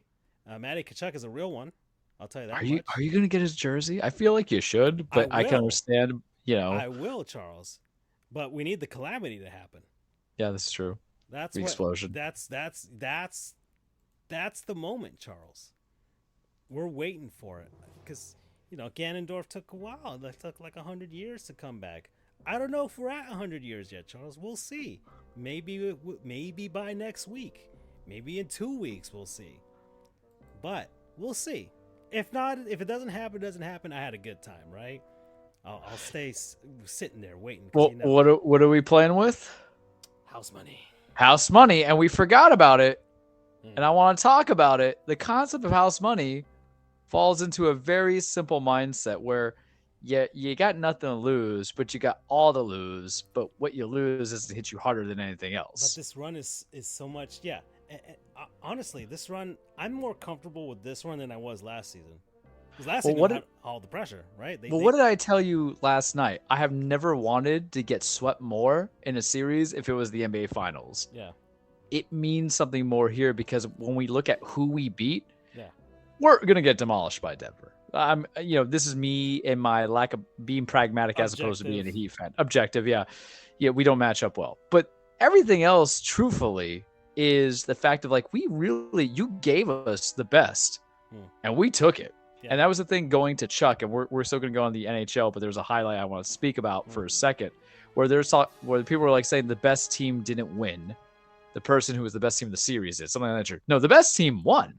because we played the most complete game with the best players. What you're saying is that the franchise players didn't succeed, and that's on you guys. Yeah. But I have never wanted to think anything so much. And I think for you guys, even though you went from a 1 to an 8 seed, you beat the Boston Bruins, who were just treading new ground, broke records. You beat Toronto, who thought they had finally got over the hump because they got out of the first round. Look, guys, I'm paying attention. Yep. This is me knowing things. It's amazing. You beat the bunch of jerks who, statistically speaking, were the next man up to succeed, and they couldn't get it done. And they, I don't know which team you want to compare the two, but they're in like NBA or baseball, or whatever. They're the Boston Celtics of it. The way that they're doing it, you know what I mean? Like this is the. Because people have said that Carolina's they're on the cusp, right? They're right there. This might be the, and it was for Boston, for Toronto, and for Carolina. When Toronto saw Boston go down, everybody in Toronto, all that stuff were like, this is the easiest path they can have to winning a Stanley Cup. They're playing Florida. Florida takes out Toronto. Carolina, the same thing. This is the easiest path they got to get to win a Stanley Cup championship now. Yeah. And I have nothing. I don't feel anything about Vegas. I like there's such a new fan base. It's like if they get it, good for them. You know what I mean? Yeah, it's just like, once again, house money, right? Yeah. So it doesn't really. If the Panthers lose, it's like, okay, well, we had a good time. It was great. We went to Vegas, all that type of stuff. And there's nothing really like. There's just not. The only storyline that you can connect between the Panthers and Vegas is that when the Vegas Golden Knights came in through the expansion draft, the Panthers were probably the team that made out the worst after that. They lost some big pieces at that expansion draft, and including one that has the most points, or at least the most goals for Vegas right now, Jonathan Marchessault. He's one that I think Panthers had to get one back. It was that one. So the Panthers did make out the worst. People were giving them F grades after the expansion draft, or at least after the, especially after the season when they were grading the expansion draft after that. So the Panthers have gone a long way from working from that to here now, and they're facing a team that kind of, I don't know. It's really the only linkage that these teams have. Aside from that, Gerard Gallant, of course, coached them a while ago, but he's gone. So there's not really much there anymore. Really, that's the only connection. Jonathan Marchessault. That's really. I don't know if Riley Smith's still on the team. I haven't even checked. I should probably analyze what the Golden Knights are actually doing. Aside from that, but it's great. I'm having a great time. I got Cup fever. I bought Panthers media guide from 1993. I bought this new jersey. That's new, but it's a retro jersey. I bought that as well, and I'm on eBay and on Goodwill right now. And I'm probably gonna buy more stuff, Charles. I already bought tickets to Game 3. And if the Panthers win, the calamity happens, I'm buying a Kachuk jersey. Like, it's happening. This is a time, Charles. This is a time right now. I'm having a well of a time and having a good time. Fans are following me. Fans are happy. People are. I also tweeted out. I was in the park. I was skating, and I was like sitting down, taking a break, and I labeled this as an aggressively Cuban man. Because I was wearing a Panthers hat. Yes. And I was wearing a Panthers hat, and it was the only way I could describe it so that people would know exactly what type of human being I was dealing with. I love how you laughed right there, Charles, because I know you had a picture in your head as to what kind of man I was dealing with. An aggressively Cuban man. It's a man in jeans, possibly shorts, with a white shirt with his belly showing, possibly balding, talking to you. And talking to me at the speed of sound, because Cubans, and at a very loud volume, even though we're only like a foot away from each other. But struck up the conversation about the Panthers in Hialeah, of all places. I feel like I'm the only fan in Hialeah, and so that was a great moment for me, because it means that it's working, and there's a lot of people up north that don't like this, and we have to wait for the calamity in order for me to talk about that. We're at an hour 25. Stanley Cup Saturday starts. Great, it's gonna be fun, and we'll see what happens. At this point, it's just we'll see what happens. I'm having a good time playing Zelda. So you and Dad going to Game 3. I can pivot this. You and Dad going to Game 3. Yeah, go ahead. Pretty cool. Oh yeah, no, I mean my brother-in-law didn't want to go. Of course, he's a Penguins fan. He has no really ties to the Panthers, and he's seen the Stanley Cup Finals already in his lifetime, and so he didn't want to go. My sister, of course, too busy, working the kids and all that stuff, and I wasn't gonna go, because I'm like, I'm poor. I'm poor. I'm this and that, and I say I'm poor, but in any case, I really am. And my sister was just like, you have to go. You've covered this team. You're doing all this other stuff. This may never happen again in your life. You have to go. And so I'm like, okay, I'll call my dad. And I called my dad, and I was looking for tickets. I'm like, okay, let me see. I don't know. Sheesh. Hopefully they're not all completely sold out. And, my dad was kind of like, I don't know. And then my sister calls my dad, and she basically is like, you have to go with him. So after that, my dad called me back and was like, I'll go. I'm like, all right, fine. Let's do it. This is half my paycheck. Let's go for it. And I dropped close to $1,300. So, but I'm going to have a good time. And I already called off work early for that day. So that'll be fun. And I'll be in Sunrise, and I'll be having a good time with everybody else. I'll be documenting it on my Twitter account, and I've got some stuff that I'm planning now for all of this, and I'll be on podcasts and stuff like that. I'm doing graphics for Litterbox Cats, which is where I did all my journalism with before, and so because SB Nation is dropping lots of coverage for NHL and even baseball now, they're just kind of falling apart financially. A bunch of media stuff is going on with that. Like a lot of people are losing their jobs, and they're dropping a lot of stuff. So it's going to be quite an interesting next few years for like sports media, because we're kind of in a transition period, because like the pandemic kind of affected things. This is kind of on the side here, but it affected things. Like John Boy Media let go of a lot of people. And I think it's just because and the same thing's like, I think it's like a direct correlation with like the streaming stuff as well. All these services, we just don't have, our lives are back to basically normal. So just time is not there for all of this stuff anymore. Okay. Yeah, we can't do this mass consumption that you guys want. We can't have, like, John Boy can't have 20 different podcasts about baseball, right? And we somehow have been able to make it work to a degree. But, that's saying this something. This is a hobbyist thing for us. We just do this for fun.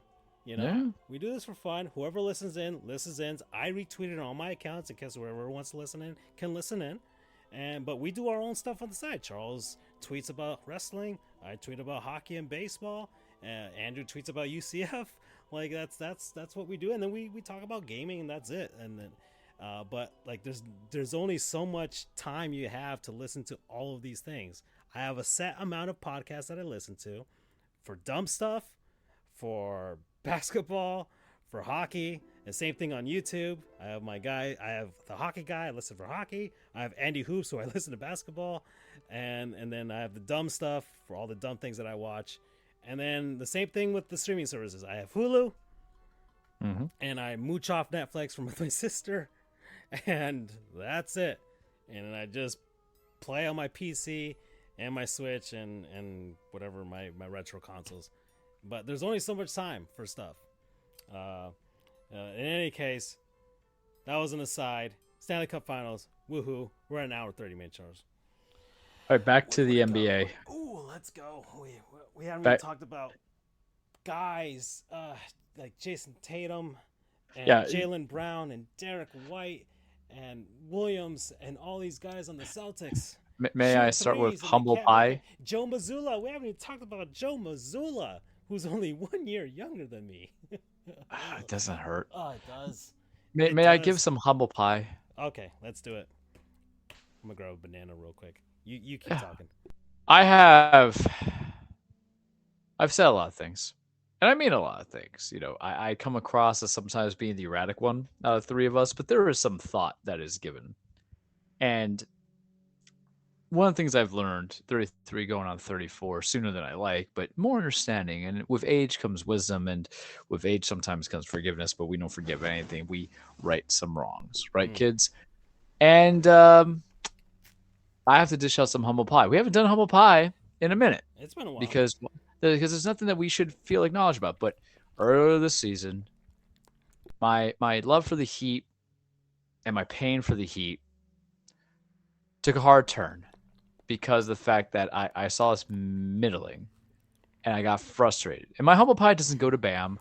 He doesn't get a slice of it. I still feel that he takes very scared shots like he's Philip Seymour Hoffman in There's Something About Polly, or Talking About Polly, whatever the hell that movie's about. Long Came Polly. I still hold to that one. But I had made statements about two men, Caleb Martin and Gabe Vincent. And I'm going to eat that humble pie because I said you got guys who wouldn't even be on that bench rotation. Right? Did I not say that? Mm-hmm. They would be on the 11 through 15. And I'm going to say it right now, guys, that's on me. I was wrong. I'm going to eat that humble pie. Caleb Martin, you have earned your keep because you have shown progression, development from your coach and from your want of being a player. Gabe Vincent, you have been better, a better option than Kyle Lowry. And it will be a cold day in hell. And he missed the game. You don't know how much you missed something till it's gone. Yeah, and I'll tell you right now, it will be a cold day in hell before I eat humble pie for Kyle Lowry. I'm almost certain of it. Almost certain of it. Beyond belief, almost certain of it. But damn it, man. I'm going to say apologize, guys, because even though they gave Jimmy MVP for that, the Larry Bird trophy, it really should have gone to Caleb Martin. The guy was averaging like 25. He only lost it by one vote. Well, objectives. What can they say? But do I feel confident with that team completely? No, you never do feel confident with that team completely going where you have to go. However, it really shows the proof in the rotation, the understanding, the smarts of the situation. It was good, man. It was what's needed, and that's my humble pie for them. Anybody else in the Heat I have to serve humble pie? Slightly to Duncan Robinson. And it's not even because Duncan's bad. I think in the beginning of the playoffs, you heard me say just throw Duncan in there. Let's see what happens, right? But at least you're coming in there and you're doing what you have to do. You're not subjecting us to the pain. Everybody else, not so much. I am interested in what we can do with Ermir at 7 because I think they're going to rust Kevin Love for a little bit before they go into it fully. But I had to give the humble pie. Now I'll let you take place into how you want to approach coaches, players, and analysts because, guys, we're not done being petty. I mean, I didn't really listen much to the players' press conference after the game, but I did listen to Joe Mazzulla's. Man. That was a rough one. That was a very rough one. Yeah, you talk about tone deaf is the word, right? Do we want to call that? Here's the thing. In respect to Mazzulla, when you give him that full offseason, he's going to be okay. You got to remember his situation. Ime Udoka got caught, put his hand in the cookie jar. Boston got rid of him. He was out. He had to go and figure out some things that led to it. Understandable. Okay. Mazzulla takes it in, gets his guys love. But that entire team, they did fine in Philly, but remember, they were down in Philly. So when people tell me, ooh, it's going to all come together. So I'm just going to lead this. When people tell me this was the best team and they were down like 3-2 to the 76ers, it was not the best team. Yeah. It wasn't there. It wasn't coordinated because need a hero ball from Tatum. And Tatum and Brown were both just like just out there in the wind. Robert Williams, who I think is better than what they make him be, was not doing much. He wasn't played into it. Derek White is just the ultimate Bane killer because he's the one that got us knocked out last year. And then Grant Williams talks all that trash. So F him, right? All I can say to that one. However, it just wasn't coming into it. So Missoula will figure it out, but you can clearly tell that sometimes lights got too bright for him. And I know that's a phrase that we often say because it's so cultural, but it was very prevalent. It was very known. Yeah, it was. I mean, credit for getting back to 7 games, right? To push it to 7. I think he did make some adjustment to it, but then you'd still lost 18 points or 19 points, man. Yeah, but once again, you're playing chess against the chess master, right? The grandmaster, that Spo, Bobby Fischer, whatever that movie was. Exactly, right? And you ain't no robot. You ain't no Deep Blue who's about to beat Spo, right? So like he went up against that, and Spo found a way to scheme against Boston. And Boston didn't adjust that because Spo adjusts so much during games. It's insane. Spo also tells his guys to stop shooting shots that they can't make. Exactly. Which killed Boston in Game 7 because they were shooting threes. Like, they were just chucking things. Like, and he, in his press conference, he mentioned, like, how much they had, like, they made, the most or the second most threes? Or highest three-point percentage during the season, right? And that was, like, their bread and butter. But, I mean, the old saying goes, right? You live by the 3, you die by the 3. Yep. So they never had a plan B for when the shots weren't falling that way. And so he just didn't have an answer for it. And he didn't have one last night when they asked him about it, right? And I've been there. I've been there in court where it's just like, yeah. Just don't have really an answer for it. So when I saw him, I'm like, that man's only a year younger than me. Like, we grew up the same, like, liking the same stuff and all that stuff. Like, he has that same look I would have had. It's like, well, like, it just. Joe Missoula's favorite Pokemon is Pidgeotto.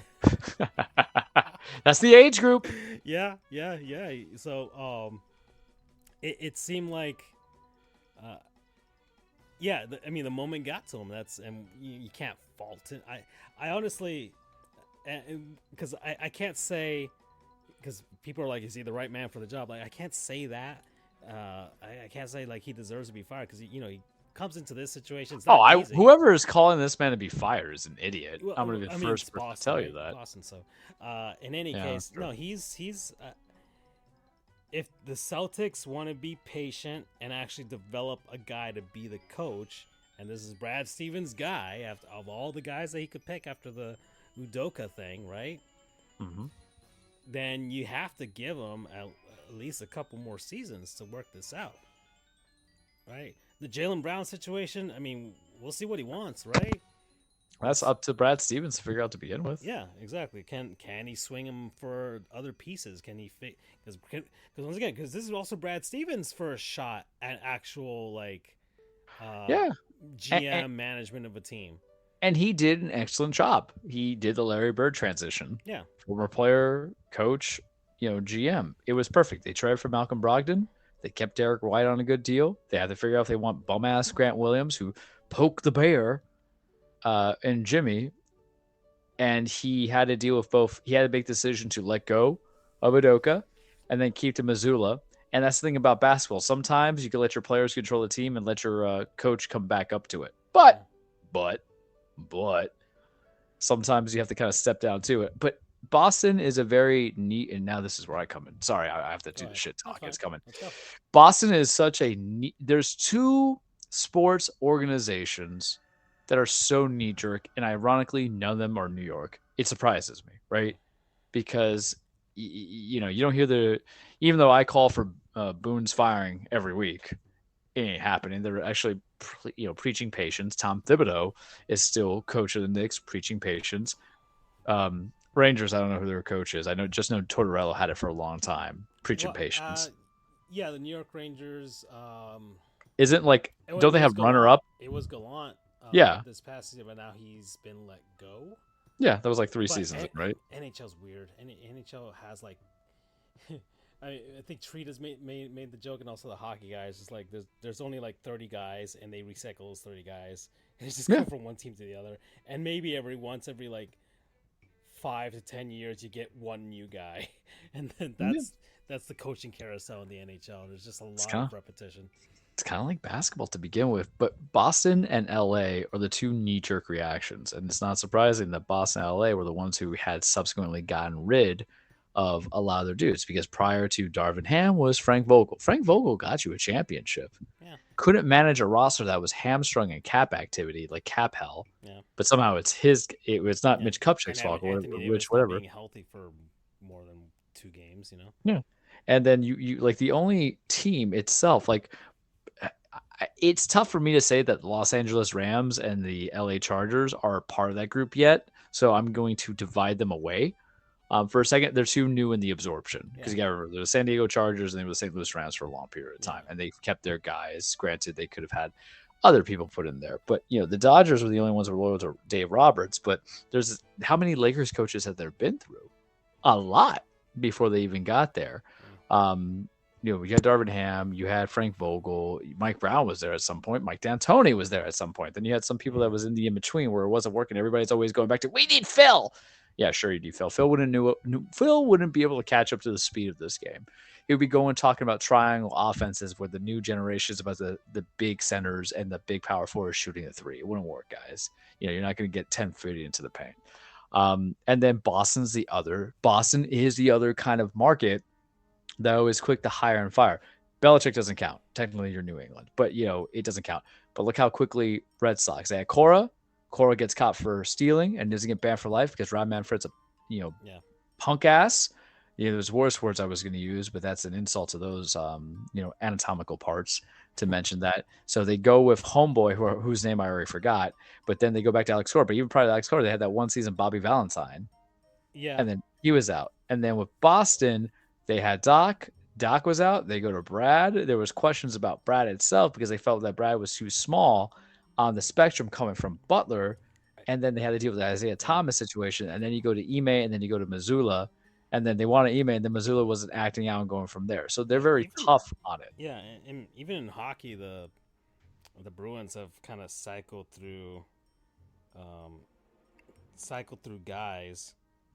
And, Jim Montgomery, the current Boston Bruins head coach. This was also his first season as a coach. Yeah. So this is also another connection. 2 rookie coaches, right? That happened versus 2 8-seed teams. Versus 2 8-seed teams from South Florida. Amazing. And Montgomery, greatest regular season of all time. Those other stuff. And lo and behold, look what happens. And people are already calling for his head, right? And Boston's gone through. So before they had Claude Julien, but the last few seasons it's just been kind of like you got Butch Cassidy, or Bruce Cassidy, sorry. And Bruce, didn't he win Cassidy. Our most handsome? Well, yeah, and who's Bruce Cassidy? He is the head coach of the Vegas Golden Knights. Mm-hmm. So he gets fired by Boston, and look what happens. So,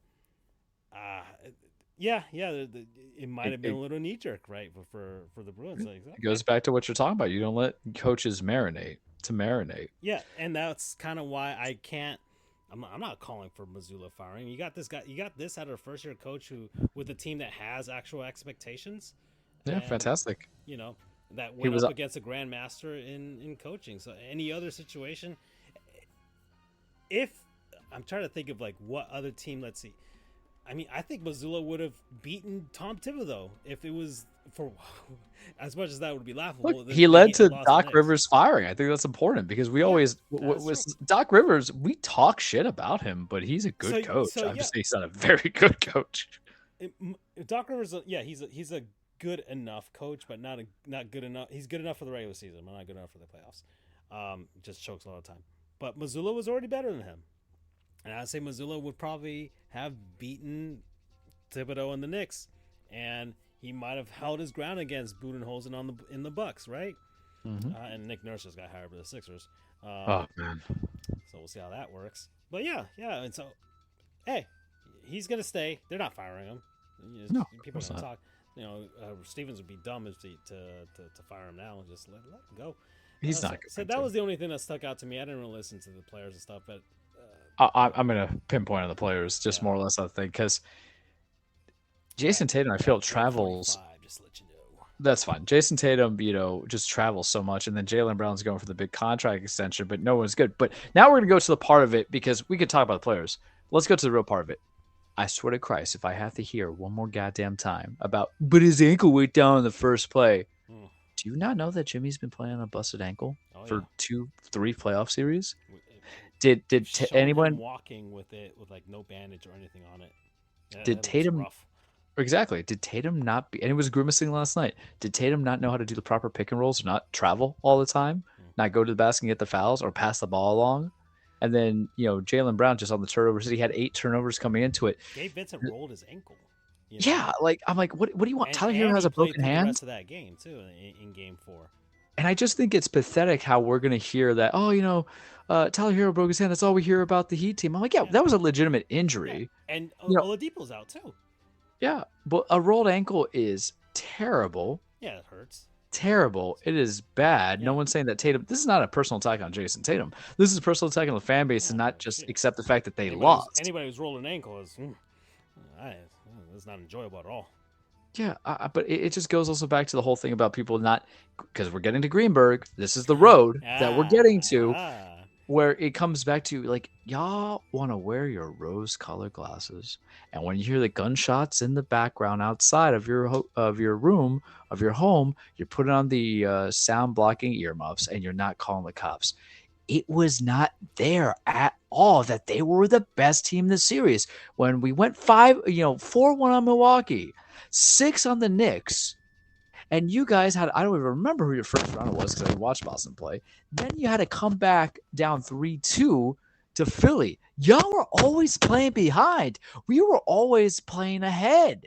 But you're the best in the series, because the problem is you fell in love with the objective mindset of the Celtics and the old heads going back to it, because you have this expectation that they should have been there. We were the 1 seed last year. We went to the Eastern Conference Finals. Why are we disrespected on this? Give us the same credit, because we don't have 2 max contract players. In theory, we actually do. Technically, we have 3 if you want to add in Bird, Rice for Robinson. But no, we don't have the right coaching. We don't have the right organization. Where were we under 500? Because I know when Boston was under 500, when they were doing their own mini rebuild. Yeah. I know when they didn't have names to come up. They had to wait for Tatum and Brown to come available. When they were not wanting to pay Isaiah Thomas, and they had to sign Al Horford, and they traded Al Horford.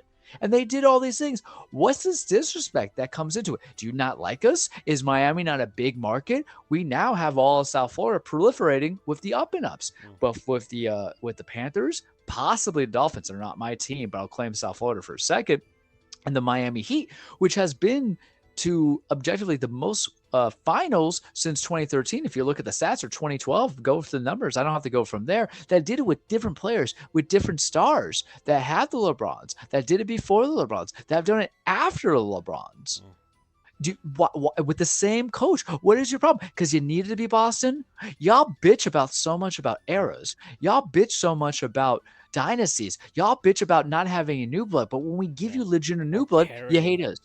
Or parody. But the thing is, Francisco, we're not parody. We're not parody, because in the 4 seasons, we've been to the Eastern Conference Final 3 times. We're no longer parody. Y'all are spoiled brats. You hate the Golden State Warriors who are keeping doing it. We're essentially doing what they're doing. We just have a little bit late to the blueprint, but we're giving the full, complete picture, because we started that shit 10 years ago. You loved it when it was Phoenix and Milwaukee. Right? You loved it when it was Phoenix and Milwaukee, but didn't really kind of transcend anything afterwards, because Milwaukee was on a nosedive and Phoenix was really on the nosedive. And then came Golden State and Boston, and you had to go against old legacy versus the team. Y'all propped up an organization that kept a lot of consistency that hasn't won anything since 2007. You know how I am. Winning the Eastern Conference Finals means nothing to me. I'm playing with house money right now, but that's fine. But we know we have some legitimacy towards it. But what is it that you hate about us? Were you that desperate for Lakers and Celtics? Look, I wanted the Lakers. You know why I wanted Lakers. I was completing it all together, man. I was bringing it all online. I was making the universe whole again. I was putting us into the right dimension, where I don't know where Skip Bayless is agreeing with me. Is it because Boston to you guys is marketable? It snows. It's cold there. Everybody's too pale. There's not a single Latina there. Okay, Chinese food is excellent.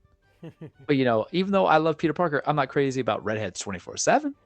What is it? What is it about it? Is that everybody has that crazy personality? And then we get to Mike Greenberg, and we're gonna quote it. Do you have the quote in front of you? Let me look. I'll bring it up from the Twitter feed real quickly because I have to quote it. Because you're paying people near 7 figures, because he's got to be on that big money, to say the most ridiculous, asinine, obtuse statement that I have ever read. That was surprised because I actually like Greeny. I don't mind Greeny. I like Golick and Greeny. I think that I always repeat. I always, whenever I get these takes from ESPN, I always go Stuart Scott died for this, or ESPN died when Stuart Scott died.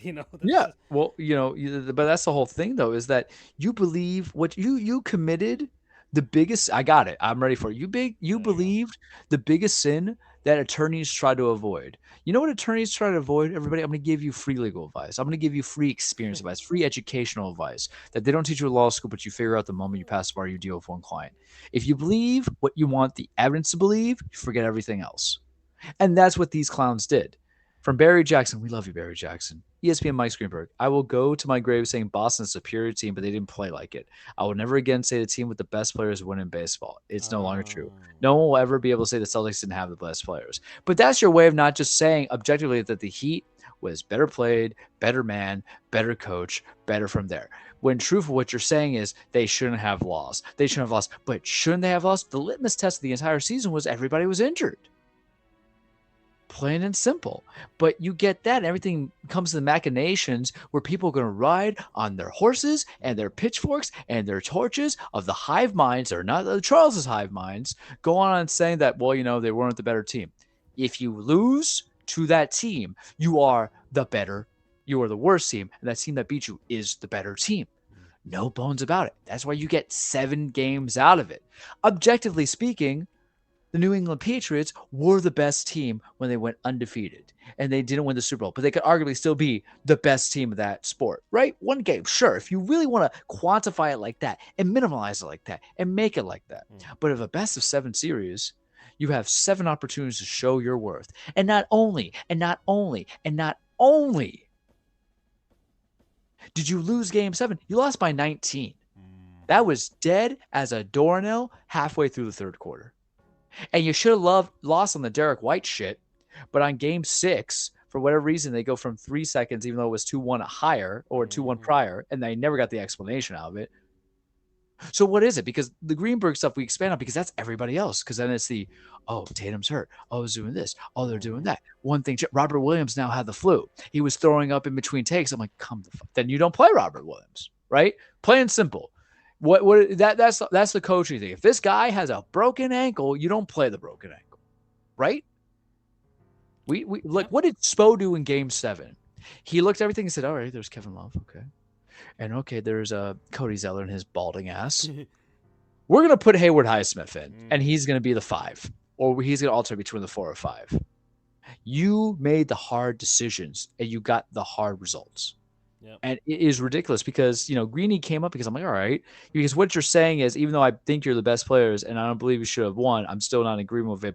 I will go to my grave saying Boston's superior team, but they didn't play like it. I will never again say, I'm like, man, when you're this deep in the postseason, this is the one thing I want to point out. Maybe I would agree with you in round 1. Maybe I would agree with you in round 2. I am not going to agree with you in round 3. Because you at least have a difference of 18 to 21 games to really flip it on you. Y'all just don't like the fact that the team that you called darlings, the team that you call favorites, the team that you said was going to be on top consistently, you couldn't look at with the optics. You kept the rose-colored glasses on, and you hated it to hate it. And that's the reason why we shit on you guys, because you're more desperate to want these people to be relevant because it makes you relevant to speak on it. Yep. It's so weird that we have both Stephen A. Smith and Skip Bayless on this side with us. I can't. Yeah, it's an interesting little dynamic that's happened here, but Uh, I went deep in that hatred. I'm sorry. You have a comment on I these don't examples? actually. You did it perfectly succinct, and I'm actually. Let's see. I'm looking at. We're at an hour 55. So That's when fine. We're I good. think, but I think we've let our thoughts known. You know, we it took us a while. We had to kind of warm up to it with the Zelda talk, and then we really laid into it at the end. So I'm feeling good, and well, you got some pay per views to review, Charles. I got a lot of pay-per-views, and I can keep it Mm. capsized to the way I'm structured this. Welcome, Okay. everybody, your weekly Truplex The Cage with Charles. Full disclaimer, wrestling is not fake. It is scripted, unlike the NBA Finals. Look at that, right? Look at that, baby. Some things people go against the Yeah. script, right? It's about establishing legacies, chasing championships, men and women being the holy hell out of each other, just trying to make a name for themselves, making some money, whether you're paying $5 a month on Peacock or $50 on Bleach Report. Don't order it from Amazon. I learned the hard way for AEW's Double or Nothing. Where was I last year? AEW's Double or Nothing? I was at the Hard Rock. You know, having Justin Timberlake's Love Song stuck in my head as I'm going Margarita number 4, and You Margarita were number at the 5 Hard came out. Rock. Yeah. Yeah, I think that's when we lost Game 7. So Exactly. And I yeah. was just like, oh man, the universe is Mm-hmm. such a weird animal coming into it. But this time I was fine doing things to learn things because there was just so many pay-per-views and it kind of broken up in the right way of how we do things. So um how it's structured was Tuesday was Night of Champions. I watched that in full session live. Sunday was both Double or Nothing for AEW's Double or Nothing going against NXT Battlegrounds, and I didn't get to see, Double or Nothing. I'm not paying $50. I'm sorry. You have to have the perfect card for me to do it. Like, and it's happened before, but you have to have the perfect card for me to do it. And I watched NXT Battlegrounds yesterday, so we're gonna do Double or Nothing, NXT Battleground. No, we're gonna do NXT Battlegrounds, Double or Nothing, and then Night of Champions. Let's do this. NXT Battlegrounds. They had their pay per view in Lowell, Massachusetts. Enjoyable. It was good. I was wrong about some stuff off the bat on the show, but it was still enjoyable. They started with the Wesley Triple Threat North American Championship match. It was good. Wesley retained. They had the Creed Brothers versus Gallus for the NXT Tag Team Championship. Decent match. I felt like it didn't get enough time going from there, but it was at least worth the viewing that you have from it. Gallus retained. Creed Brothers had some interference that affected them, and they go from there. So it's like, okay, fine, we deal with it all the same. Noam Dar versus Dragon Lee Heritage Cup, NXT Heritage Cup match. Eh, eh, whatever. Tiffany Stratton beat Leah Valkyria for the NXT Women's Championship. I was wrong on last week's show saying it was Jade and Roxanne Perez. And apparently by the end of the night when we finished the show, I was completely wrong and I didn't know about it. But Tiffany Stratton's now your new NXT Women's Champion. Carmelo Hayes versus Braun Breaker. Carmelo Hayes retained clean going against Braun Breaker. I don't know why they don't have chemistry. This is weird. This is for like a main event title, and the two guys don't seem to have it fluid. I think part of the problem is their match only went 14 minutes, but it wasn't like hitting. It was good. It was average, slightly above average, but it wasn't hitting. You know, it was hitting Ilya Dragunov versus Dijak, last man standing. This was the match that Dijak needed. He was Donovan Dijak, and then became Christopher Dijak, then Donovan Dijakovic, and then when he got called up to the main roster, he was T-Bar, won the Power Retribution. So he went back to NXT, and he's been coming back as the concept of Hard Justice, which kind of looks like Commando or Cobra. I would say Sly Stallone's Cobra versus Ilya Dragunov. I sent you some clips. I enjoyed every minute of that match. It was like 15 minutes of these people beating the shit out of each other. Remember, Ilya Dragunov has my 2021 match of the year against Gunther, aka Walter at that time in NXT, in a fantastic match. I enjoyed it. It was uncomfortable. It's been a long time since I've been uncomfortable watching a wrestling match, and you like it. It was a good claim to fame. It is the highlight. Go watch that match. I encourage you guys on Peacock for $4.99. That's my NXT Battlegrounds. Now we go to AEW Double or Nothing. I had to catch up on it. I had to build into it. I had to look into the results. I have questions. I have legitimate questions of certain things. So you had the Hardys. Hardy Party beat the Firm. I was right about that. Yay. Orange Cassidy retained his title. Yay. I was right about that. Adam Cole beat Chris Jericho. Yay. I was right about that. FTR defeats Jeff Jarrett, and then Jay Lethal. Karen Jarrett hit Aubrey Plaza. Not Aubrey Plaza. Aubrey Edwards, not the actress, but the referee with a guitar. Wardlow beat Christian Cage. Kind of shocked, but good for Wardlow to a degree. Tony Storm beat Jamie Hayter. Jamie Hayter must be really hurt to give the title back to Tony Storm. They must have been executive call. They say it was only like a 3-minute match. I don't know what happened in depth, but I was shocked by it. House of Black beat the Acclaimed. Yay, I like the Acclaim. They're the ones who do the rapping that I always send you, but I also like House of Black because Malachi Black is awesome. I've seen him live. I also seen Buddy Matthews live too. That's the thing. Some of these wrestlers in AEW I've seen live in person. So, you do feel some kind of attachment towards them because you want them to see. I've seen Adam Cole. I've seen Roderick Strong. I would probably cry if I saw Chris Jericho. You're talking about 20 years of stuff, even though he does some silly stuff. Let's talk about this real quickly. TBS Championship, which is the women's secondary championship. Jade Cargill, who, to me is good. I like her. Some people don't. Whatever. She had 2 matches. She beat Taya.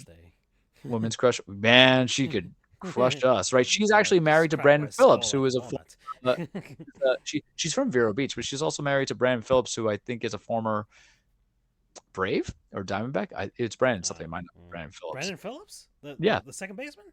Yeah. From the Reds? Yeah. Oh, really? Let me double check this. Let me check this.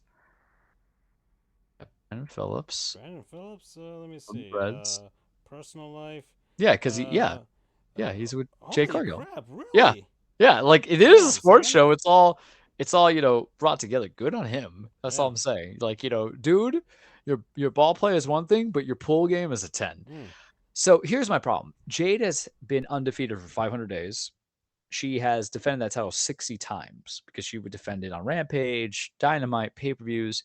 She beat Taya Valkyrie, and then she held an open challenge after that, to which Chris Statlander came back and beat her within like a minute. And so that's how you end a heel's reign. It's weird because you just pout up as being successful, but then her pride and arrogance gets her to lose within a minute. It didn't sit well. And I know there's bigger things for her. You could probably get a face turn, get her to go against Toni Storm and win the title off of it, but I don't like it, man. There is something to say about 500 days not being pinned and then 60 title defenses, successfully title defending it, and then just losing to a returning wrestler. I don't know, man. I don't like it. 4 pillars, main event match, MJF, Darby Allin, Jungle Boy, Jack Perry, Sammy Guevara, MJF retained. Yay. I got to watch it on the YouTube or whatever because I do like majority of those performers there. MJF is a great heel. There's stuff I'll send you on him. He retained. Adam Cole is going to come for that title, and that's who will beat him. Blackpool Combat Club defeated defeated the Elite and Anarchy in the Arena. Very violent match. I think I sent you the picture of Matt Jackson's shoe exploding, going against Mox's head. Yeah, Konosuke Takesha. God damn, I can never say it right. Takesha. This is why I can't do anything about New Japan sometimes. Takeshita interfered, cost the match. This is going to lead to blood and guts. Kota Ibushi's come out. Okay, fine. Will I watch that pay-per-view? I don't know. Some of those decisions I saw kind of bothered me. Night of Champions, Saudi Arabia. I will say this. Hunter has almost had a full year doing pay-per-views. This is in Jeddah in Saudi Arabia. It started at 1 p.m., so I had to rush shit, man. Yeah, lift some heavy weights, try not to be tired, take a little bit of an energy, and then watch it through. Because my buddy was watching. He's like, come on, I'm like, yeah, sure. And we just got on the headsets and go from there. We're talking some trash. So with these Saudi pay-per-views, they were just nostalgia. Goldberg was on there, Taker was on there, Kane was on there, Triple H, John Cena. They actually developed storylines for it. So they started the match with Seth Rollins versus AJ Styles for that new World Heavyweight Championship that I'm not crazy about. The match took a moment to get into, but it ended very good. Ended very well. Seth Rollins won. He is now the inaugural championship. Well-deserved. It was good, predictable, of course, but sometimes that's a good thing about wrestling. It can be predictable, but still be enjoyable. Championship is still ugly to me. I thought I was going to sweeten on it a little bit when I saw it on a person. Not the case here, bud. Not the case here. Trish Stratus versus Becky Lynch. Becky loses because Zoe Stark interfered. So this is NXT call-up who interfered in the match and followed with Trish. This is a good rub. This will help develop some storylines, push it to SummerSlam. I'm in approval of it. Gunther versus Ali was a good 8 minutes at 35 seconds. Ali was, the roots boy coming in, putting that stuff in, lost to Gunther because everybody loses to Gunther. We love that big Austrian. Man, it was a good match. Asuka beat Bianca Belair, and I didn't expect it. She cheated to win by spraying Mr. and Fingers, and when Bianca went for the KOD, it was a little awkward, but, she was able to kind of rake into the eyes and then knocked out Bianca. You had to end that run. I said it last week where the issue was that Bianca was getting stale, so you either had to have her drop the title or have her turn heel. And you could always build the idea of the face just trying to chase the championship again, which could be something compelling. But at some point, something happened. Surprisingly, Rhea Ripley squashed Natalia in a minute. So there's that. Now we get to talk about something that made me very, very happy. Brock Lesnar, Cody Rhodes. Brock beat Cody. Cody passed out. He wouldn't give up the Kimura. He came in with a sling. They said he had a broken arm. You can't see me, but I have the finger quotes up. But whereas Cody didn't look like a badass to me in the Backlash match, and I just hate it because Brock looked like the badass, Cody looked good. This is how you extend a feud. You didn't make me tap out. I passed out. My body gave up on me, but I didn't give up. It brings the spirit. Plus, you keep, Brock being dominating, and it allows their third match to be a no disqualification or something, because Cody was used. Here's the thing you have to explain to me. You prove the match. You're being told that you have a titanium cast, which isn't true. I've broken my hand before. I got plaster cast, guys. I don't know what to tell you. But you're allowed to use your cast to hit somebody. Isn't that really like the equivalent of low blowing somebody as a DQ? But the match itself was good enough for me because, remember, I don't hate Cody. I like Cody. Follow us on Twitter, Cody, please.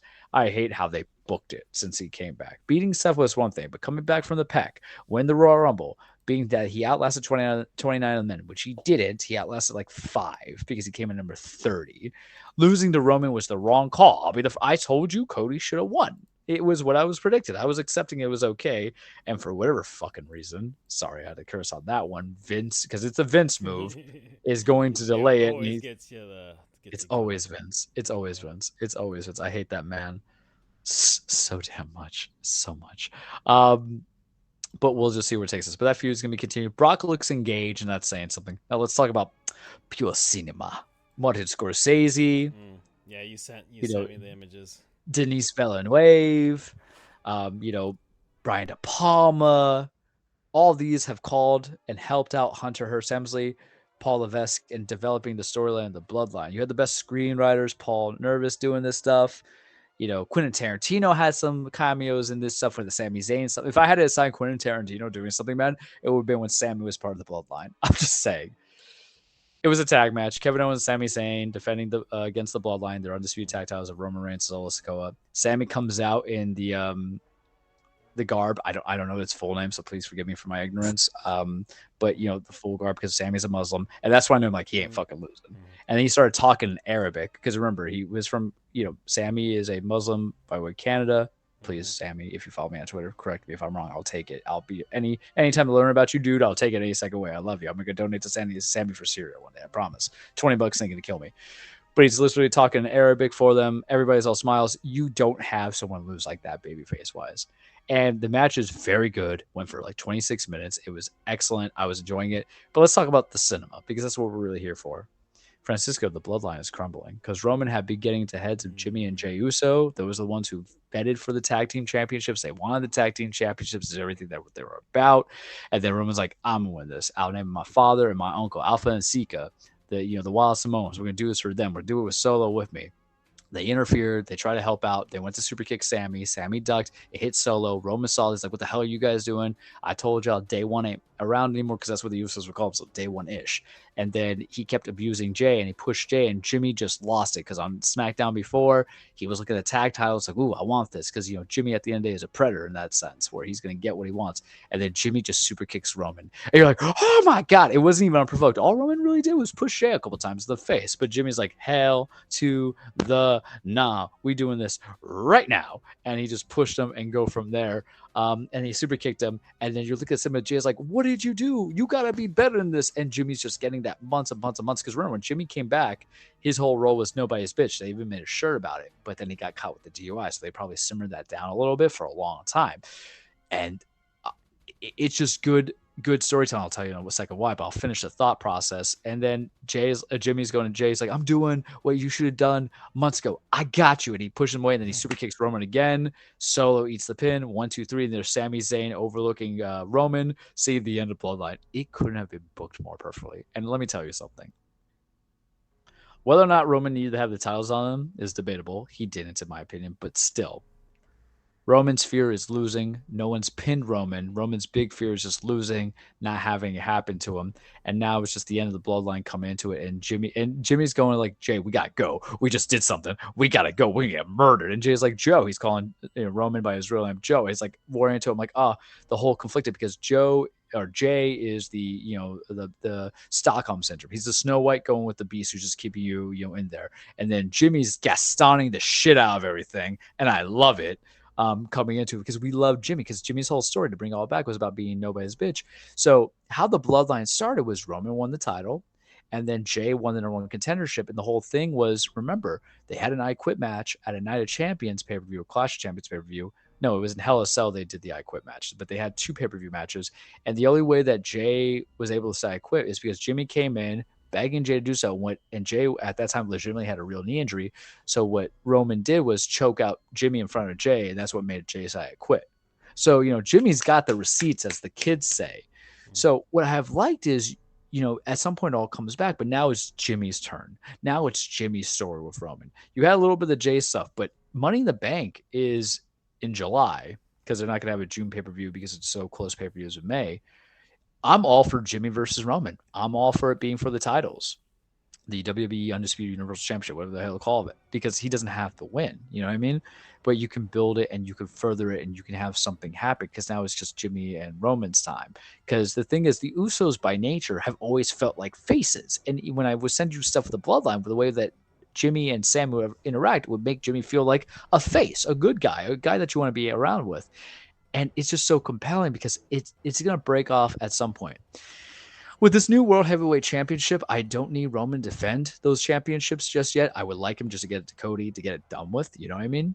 But if we're going to get the Usos versus Solo and Roman, knowing that Solo is the brother of Jimmy and Jay, you see what the fate comes into it. And is it going to lead to Solo versus Roman, where Roman lays down for Solo, not for the title? Solo's not ready for that, but to at least help establish a pass the torch, because now we're in that weird part, man, where we do need to build stars for the next 5 to 10 years. You have that maybe with Cody.